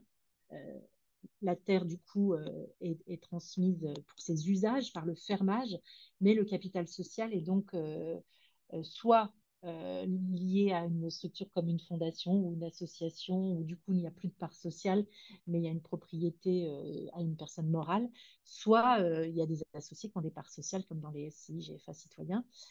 Mais dans tous les cas, il y a cette séparation. Et pourquoi ça permet la transmission? Là, il nous l'a très bien dit, il a dit la même chose, il a mis ticket d'entrée pour le repreneur qui est plus faible, donc je l'avais mis en troisième point là. Mais... Donc le foncier n'est plus un enjeu dans la transmission d'entreprises agricoles, puisque là, on a une séparation. La transmission est sortie des enjeux familiaux et patrimoniaux, comme dans beaucoup d'autres cas, hein. Et puis, le ticket d'entrée pour le repreneur est plus faible. Grosso modo, c'est quand même ces trois gros points qui montrent que cette forme de portage citoyen enfin, facilite la transmission. Je peux passer à la diapo suivante. On voulait vous montrer un témoignage qui sort aussi d'une étude de 2019, là, mais qui est quand même assez parlant, de Marc Boucher, un paysan co-gérant du GFA Pousse-Caillou, qui disait quand un jeune s'installe, il va voir la banque pour emprunter. Puis au bout de 25 ans, la ferme lui appartient, sauf qu'il ou elle est usé, donc il part à la retraite, il revend, il veut aller vivre ailleurs. Un jeune s'installe de nouveau, retourne voir la banque, refait un emprunt. Donc les paysans sont des éternels locataires des banques. Le seul moyen d'arrêter ce processus, c'est d'arrêter de revendre la terre agricole. Le seul moyen d'arrêter de revendre la terre agricole, c'est d'arrêter d'en hériter et de l'avoir en propriété individuelle. Voilà, on voulait mettre ce petit témoignage qui illustre quand même aussi cette prise de conscience et qui confirme aussi ce que vous avez entendu dans les témoignages. Voilà, et c'est aussi le projet de Terre de Liens depuis maintenant 20 ans. Je te laisse la parole, Lucie, parce que toi, tu fais le lien avec les enquêtes récoltera, qui du coup, on rajoute Une petite couche. Oui, rapidement, mais encore une fois, on dit la même chose, mais ça permet pour celles et ceux qui sont peut-être parmi vous moins Dans le dans bain. les réflexions sur le foncier. Nous, c'est quelque chose qu'on porte depuis longtemps, mais de bien clarifier tout ça. Donc, on a fait des enquêtes de récoltera. Thierry en a parlé rapidement tout à l'heure auprès d'une diversité de collectifs et on commence à la remouliner tous les résultats d'enquête et à sortir un certain nombre de leviers et de freins. Donc, toujours avec la question, qu'est-ce qui facilite ou ne facilite pas la transmission au sein des collectifs agricoles à vocation économique? Donc, qu'est-ce qui facilite ou non les entrées et sorties dans un collectif? Euh, et bon, bah, le premier infra qu'on a identifié assez rapidement, c'est que parfois, sur un collectif agricole, on va avoir le foncier détenu par un seul membre du collectif qui va mettre à dispo à ses collègues ou à la structure ou par un bail ou une mise à disposition autre. Et ça crée un énorme déséquilibre parce que quand, là je donne des exemples, ce Michel ou veut transmettre à un autre membre du collectif, on a tout le foncier en balance à nouveau et on doit refaire le travail de dire bon, bah, qui rachète ce foncier, comment, euh, ou est-ce que, voilà, donc on se repose la question du foncier à chaque fois et ça va être aux membres du collectif de racheter euh, ou non ce foncier. En tout cas, ça met en danger le collectif. Mais, et c'est ça qui fait bien la différence entre les GFA SCI, enfin, c'est-à-dire le portage foncier partagé, et les GFA SCI citoyens, c'est en soi, le partage du foncier, c'est-à-dire que si ces trois-là prenaient des parts du foncier, ça ne règle pas en soi le problème de transmission, puisque c'est bien la déconnexion entre le foncier et l'activité agricole qui facilite la transmission. Euh, je vous ai mis quelques témoignages, mais ça redit des choses qu'on s'est déjà dit, donc je ne vais pas les détailler. Mais j'illustre par ce schéma qui est similaire, c'est que bon bah on règle déjà le problème d'inéquité si c'est les trois membres du collectif qui vont aussi être propriétaires du foncier, mais on va toujours devoir se racheter des parts au moment de la transmission. D'une entrée ou d'une sortie, il va toujours y avoir la question du foncier, peut-être elle sera moins grosse que dans le cas d'avant, mais elle se pose toujours. Et quand on déconnecte le foncier, le portage du foncier de l'activité, les deux évoluent dans un cercle indépendant. Donc, on va avoir des transmissions au sein du collectif foncier, et pas une SCI, un GFA, peu importe, et des transmissions dans l'activité agricole. Mais l'un ne met pas nécessairement en danger l'autre. En tout cas, quand il y a une transmission au sein d'un collectif, qui sont quand même relativement fréquentes, des entrées et des sorties, On va pas avoir à se reposer la question du foncier à chaque fois. Et l'idéal, encore une fois, c'est de multiplier et de diluer, ce que disait Fabrice tout à l'heure, la propriété de l'IFAC, de manière à sécuriser vraiment de manière définitive le foncier.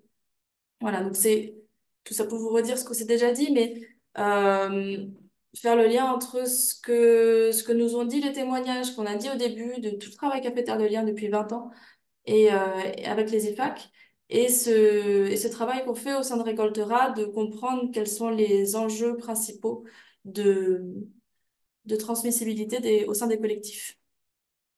Euh, je voulais terminer sur un dernier temps d'échange, cette fois un petit peu plus participatif. Je ne sais pas si Thierry et Elsa, il y a eu de nouvelles questions dans le chat ou non, mais on voulait vous poser la question, comment ça résonne en vous, dans vos activités, dans vos réseaux, puisque là, les participants à ce webinaire sont représentés les différents membres de Récoltera. En l'occurrence, voilà, comment vous réagissez à ces derniers apports? Peut-être Caroline, je ne sais pas si tu peux réagir. Je voulais juste réagir. Je te donne le micro. Ouais. Je voulais réagir à des petits messages que j'ai vus passer là. Donc, juste pour vous dire que Terre de Liens Bretagne, qui fait beaucoup d'accompagnement de SIGFA là, depuis 15 ans maintenant, c'est pas gratuit. J'ai dû marquer que Terre de Liens accompagne parce que c'est les mêmes valeurs. En fait, c'est tellement quand même de temps pris pour la constitution, le suivi, tout ça. Je crois que du coup, c'est un forfait de 2000 ou 2500 euros. Peut-être que Eflam, tu pourrais me rappeler ça. Que demande Terre de Liens Bretagne à la constitution de la SCI, du GFA citoyen. Nous, c'était juste préciser 4 000 euros, on a payé D'accord. la prestation Terre de Liens. Ok, il y a une prestation du coup à payer que vous avez du coup amorti avec les résultats futurs. Ouais. Tu disais les frais de... Et puis j'ai vu une autre question, les décès, les parts sociales, la dilution. Plus c'est dilué, plus les enjeux sont minimes en fait. Mais évidemment, chaque départ d'un associé dans une SCGFA pose un problème. Et c'est pour ça que finalement, la meilleure des solutions reste quand même ce qu'ils ont fait à la foncière élémentaire, un fonds de dotation ou une fondation, puisque là, il n'y a plus de problème de part sociale et d'entrée-sortie. Mais peut-être que ça demande en effet une implication, une militance, une compréhension plus avancée que la ferme des Roses a réussi à avoir sur son territoire. Je vous invite à lire la petite fiche quand même sur la foncière élémentaire qu'on a rédigée là, avec Serge Moulin cet automne, parce que il y a à la fin de cette fiche une démonstration économique du fait que les consommateurs, finalement, quand ils investissent, ils y gagnent finalement au bout du compte par rapport à leurs achats de produits. Et je trouve, je ne sais pas, Adeline, si tu veux en dire un mot, mais j'adore cette démonstration économique sur le long terme finalement de ce don pour préserver le sol et les fermes qui nous nourrissent. Voilà, je ne sais pas si tu peux en Moi, parler. je peux expliquer rapidement pour ceux qui l'ont pas lu, très, très grossièrement, en fait, mais c'est l'idée qui était dite dans la citation que tu as mis du paysan là, il y a de 56, qu'en fait, ben, si on s'installe en rachetant les terres, on emprunte, donc on rachète les terres, donc on a une charge, on a une dette pendant notre carrière qu'il faut qu'on rembourse. Et pour rembourser cette dette, ben, il faut qu'on fasse du bénéfice. Et pour ça, le bénéfice, quand on est paysan producteur d'alimentation, ben, on le fait en augmentant le prix de nos produits. Et donc, sur chaque produit qu'on vend, il y a une petite part de centimes qui va pour rembourser cette dette d'achat de terre. Donc, le citoyen, le consommateur, paye l'achat de cette terre. Et donc, quand on transmet la ferme, on recommence.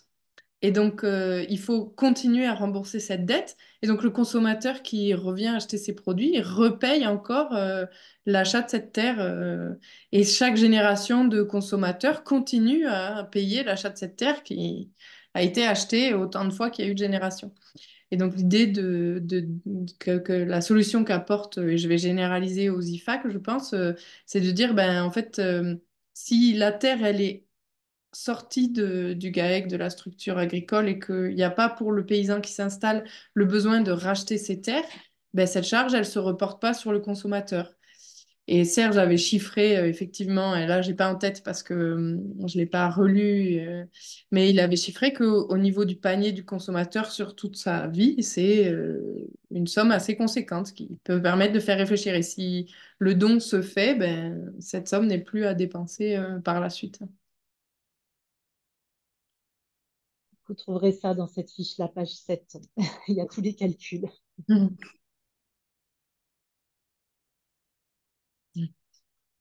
Fabrice, vas-y.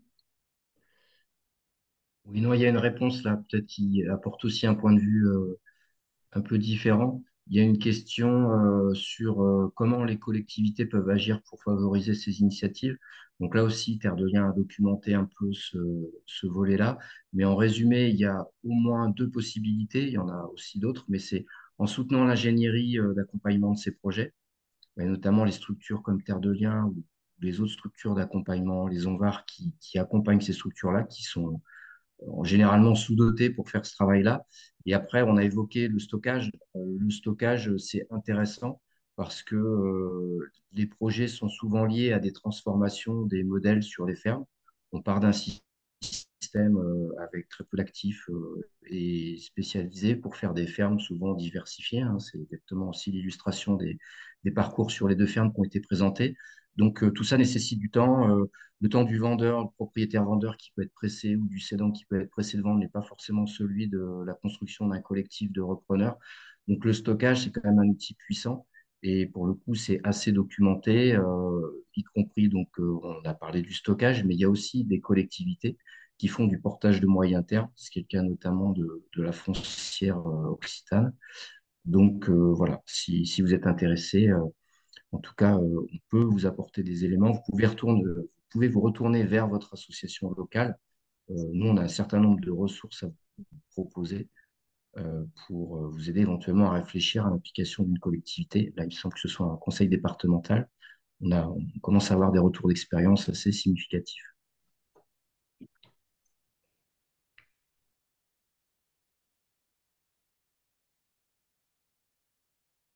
Des remarques des têtes de réseau des 11 associations et fédérations qui travaillent sur Récoltera. Est-ce que certaines veulent réagir sur ce que on vient de... Simplement pour ouvrir un petit peu le champ de ce qu'on vient de dire. Parce que dans Récoltera, il n'y a pas seulement les fermes en collectif, mais il y a aussi ce que disait Elsa au début, les CUMA, les magasins de producteurs, les coopératives, un certain nombre de structures différentes. Et pour le moment, des terres de liens, ça existe seulement pour porter et les IFAC, ça existe seulement pour porter des terres, des fermes, quoi. Et, euh, et se pose de plus en plus la question, et à l'occasion de Récoltera aussi, sur par exemple, les magasins de producteurs, d'avoir des modèles similaires, d'avoir des, des, des porteurs de foncier citoyens qui puissent sécuriser à long terme un magasin, par exemple, ou une autre structure collective de ce type-là. Oui, on a aussi évoqué dans le cadre du projet des coopératives hein, qui commencent à vraiment se poser la question du foncier et avec des exemples notamment de coopératives viticoles qui investissent le champ du foncier pour garantir la pérennité et puis faciliter les installations de nouveaux viticulteurs, coopérateurs. Donc ça, on sent que ça bouge aussi de ce côté-là, quoi.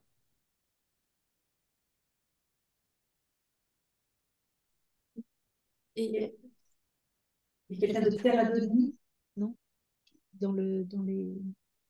peut témoigner sur ce champ-là, sur les coopératives qui deviennent propriétaires, même si Oui, justement après elles peuvent plus revendre et en tout cas, c'est quelqu'un hein, qui est... vous m'en- oui, Voilà, vas-y. vous m'entendez? Ben, il y a plusieurs modèles, hein. Il y a pas un seul modèle. Il y a des coopératives qui achètent du foncier pour le garder pour le de l'enfermage. Il y a des coopératives qui achètent du foncier pour l'exploiter par le biais d'une structure. Il y a des coopératives qui créent une SIC, qui font appel, qui font appel à l'épargne citoyenne, euh, et qui installe ou pas des coopérateurs. Et puis Terradonis, c'est un peu différent. C'est un système où on fait appel dans les tours de table aux porteurs de projets, à son environnement. Mais nous, on cible principalement les collectivités publiques et les entreprises. Alors, on est dans la catégorie des porteurs à moyen terme, puisque nous, on est exactement dans 7 à 15 ans. Donc après, dans toute cette multiplication, il y a beaucoup de choses. Alors, quand vous parlez de la foncière occitane, c'est la foncière Occitanie, enfin, il faudra préciser ça, si c'est la même. Parce que dans ces structures, il faut vraiment, au niveau économique, expertiser. Alors, vous avez commencé à le faire avec vos fiches éthiques. Moi, je suis très intéressé par ça. Les questions que vous posez sont excellentes. Mais quand je dis qu'il y a à boire et à manger, c'est est-ce qu'il y a la revente, c'est au prix d'acquisition ou c'est au prix spéculatif? Et quelles sont les conditions aussi du loyer? Parce que souvent, il y a un loyer plus des frais de gestion de la foncière, enfin pas de la foncière, oui, de la foncière dans le cas d'Occitanie, plus un autofinancement. Quand vous commencez à additionner les charges que ça représente pour les porteurs de projets, ça commence à être chaud.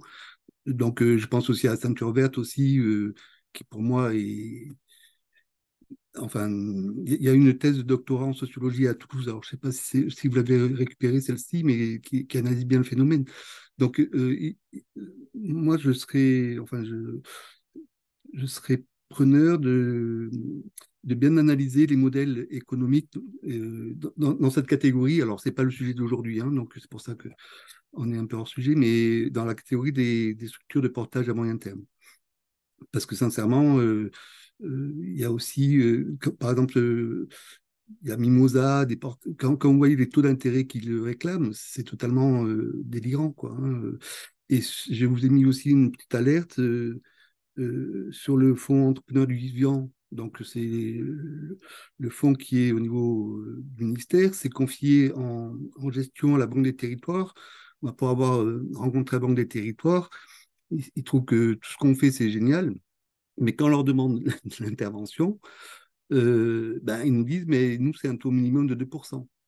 Nous, pour info, les taux de fermage, c'est 1,6 de la valeur du foncier. On reste dans le cas de fermage, même avec la surcote des bois à long terme, donc plus 20% qui peut sembler. Ben, nous, on est à un niveau bas. Si après vous rajoutez des rentabilités pour payer les financeurs, ça ne marche plus. Enfin, je ne comprends plus. Voilà, je ne veux pas prendre trop de temps. Mais tout ce que vous dites là, c'est exactement ce que dénonce et ce que montre le rapport numéro 3 là, de Terre de Liens. Donc Oui. du coup, Lucie, Elsa, Thierry, je vous laisse conclure ou redonner la parole à des membres de Récoltera. Il y avait une question de Gabriel qui était intéressante, je ne sais pas qui veut y répondre, mais qui disait en gros, parce qu'on reste dans des initiatives de paysans précurseurs convaincus, quoi. Est-ce qu'on reste dans nos précarés? Est-ce que, on a des éléments pour dire que le portage foncier peut faire peur à des futurs repreneurs? Je ne sais pas si on a une idée de ça. Euh, Ouais, on peut peut-être répondre généralement qu'il y a les deux ouais. profils dans les porteurs de projets. Il y a il y a ceux qui veulent être propriétaires, ceux qui ne veulent pas l'être, et puis un profil intermédiaire qui n'a pas trop d'idées. Mais globalement, ce qu'on peut dire, le recul qu'on a, c'est sur le taux comment dire, euh, les mouvements sur les collectifs. On peut dire que les nouveaux actifs, les nouveaux entrants, reconversion professionnelle, des gens qui ne sont pas issus de familles d'agriculteurs et qui ont une vie professionnelle avant, en général, ils font plutôt 10-15 ans de carrière agricole que 30. Voilà, parce que déjà, ils arrivent plus tard et qu'ils n'ont pas forcément envie d'aller jusqu'au bout de leur capacité physique et donc jusqu'à l'âge de la retraite aussi. Donc ça, par contre, c'est vraiment quelque chose qu'on constate assez fortement. C'est ce qui nous fait dire que probablement aussi, ce profil-là, il est plus, enfin, il est potentiellement moins intéressé par la propriété parce qu'il ne se projette pas sur toute la durée d'une vie active, qui ne se projette pas forcément non plus, a fortiori sur la reprise par un fils ou une fille. Donc ces gens-là sont probablement plus éloignés de l'envie de la propriété et voient l'intérêt qu'ils ont à être locataires et à pouvoir partir plus facilement, même si c'est pas si facile que ça. Quand on est fermier, on a un engagement aussi vis-à-vis de ses associés, vis-à-vis de son propriétaire. C'est des baux qui font minimum 9 ans. Mais en tout cas, on peut à minima dire ça. Et que les gens qui ont envie d'accéder à la propriété, on les voit moins que les autres, évidemment. Et ceux-là, ils peuvent potentiellement plus être intéressés par justement des initiatives de portage moyen terme qui correspondent davantage à leur profil. Donc, c'est moins les IFAC, c'est plus d'autres types d'initiatives.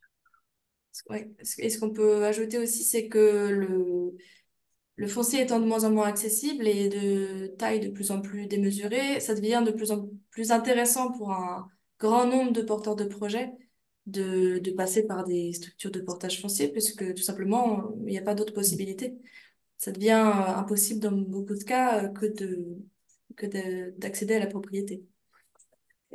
Je vais peut-être répondre à la question de Loïc, qui demande les raisons qui conduisent, c'est bon ici, qui conduisent à créer une SCI, prendre dotation plutôt que de passer par la foncière Terre de Liens. En fait, il y a plusieurs raisons. On pourrait dire qu'il y a une raison, des fois, c'est l'urgence. C'est-à-dire que le passage par la foncière Terre de Liens est trop long. Donc, il y a une histoire d'efficacité. Moi, j'ai rencontré plusieurs SCI qui ont été créés de cette manière-là. Tu vois, 6 mois pour réagir. Donc, ils ont réussi avec leur entourage, avec leurs clients, à avoir les sous nécessaires. Et puis peut-être que j'en connais même qui du coup ont été rachetés par la foncière Terre de Liens quelques années plus tard. Tu vois, donc là c'est une espèce de passage, on pourrait dire intermédiaire pour la réactivité dans le temps. L'autre raison, je trouve, qui est vraiment et qu'on entendait bien, je trouve, dans les deux témoignages de la foncière élémentaire et de la SCI Scrapo, c'est que c'est la dynamique du territoire. C'est ce qu'on n'a pas forcément quand c'est la foncière Terre de Liens, même si je sais que les collectes de fonds se font dans les associations territoriales. Les dynamiques territoriales, tu vois, où vraiment c'est les consommateurs de la ferme bah, ça a plus finalement de poids quand c'est une structure juridique locale qui s'est créée. Donc moi, je vois ces deux intérêts-là, mais il y en a certainement d'autres. Fabrice, tu pourrais peut-être en rajouter. En tout cas, il faut le voir aujourd'hui, et la foncière Terre de Liens, dans Terre de Liens, c'est de plus en plus accepté et compris comme une espèce d'éventail des solutions possibles au moment où il y a justement une installation, un cédant, une installation des terres, et qu'on envisage peut-être une acquisition de Terre de Liens, mais peut-être une acquisition autre serait possible ou peut-être plus adaptée. Et là, il y a évidemment les histoires de bâti. Juste pour comme ça, votre curiosité, mais il y a des endroits, je sais que c'est au nord de Lyon, peut-être que c'est Marc qui pourrait en dire plus, mais il y a à la fois le foncier agricole des terres qui ont été rachetées par la foncière Terre de Liens et une association, mais dans le genre IFAC, hein, du coup, une association qui a racheté les bâtis. Et donc, l'installation a été permise grâce à ces quelque part, deux IFAC, une pour le bâti et une pour les terres agricoles. Donc, il y a tout un tas d'innovations et de configurations qui, enfin, en tout cas, les observer nous montrent qu'en effet, à certains moments, à certains endroits, c'était plus judicieux. Voilà. On va conclure. Je vous partage juste les prochaines dates au passage. Merci à tous d'avoir suivi ce webinaire. On a aujourd'hui envisagé les enjeux fonciers de la transmission. Et c'est un facteur important de la transmissibilité des fermes. Mais dans le projet Récoltera, on va continuer à évoquer différents facteurs de transmissibilité des collectifs agricoles à vocation économique. Et il y aura plusieurs webinaires. Donc le prochain, c'est le 30 avril. Je ne sais pas si on peut transmettre le lien d'inscription, mais sinon je vous l'enverrai par mail à la suite de ce webinaire sur les enjeux juridiques de la transmission des collectifs et notamment tous les différents statuts qui permettent, enfin, qui favorisent ou non la transmission. Il y aura un autre webinaire sur les enjeux humains, dont la date n'est pas encore fixée, mais qui sera à venir, et un webinaire de clôture de Récoltera, et notamment de tous les résultats des enquêtes et ce qu'on a pu en tirer. Et puis le 7 novembre, si vous voulez participer, à Paris, il y aura un séminaire de clôture de Récoltera. Merci à tous. Je vais arrêter l'enregistrement et je vous enverrai le lien vers l'enregistrement à tous, ainsi que les ressources qui sont passées dans le chat à différents moments. Merci beaucoup et très bonne journée. Merci à Merci toi, à Lucie, tous. Au Merci à revoir. tous. et à tous ceux qui ont contribué à la construction de ce webinaire.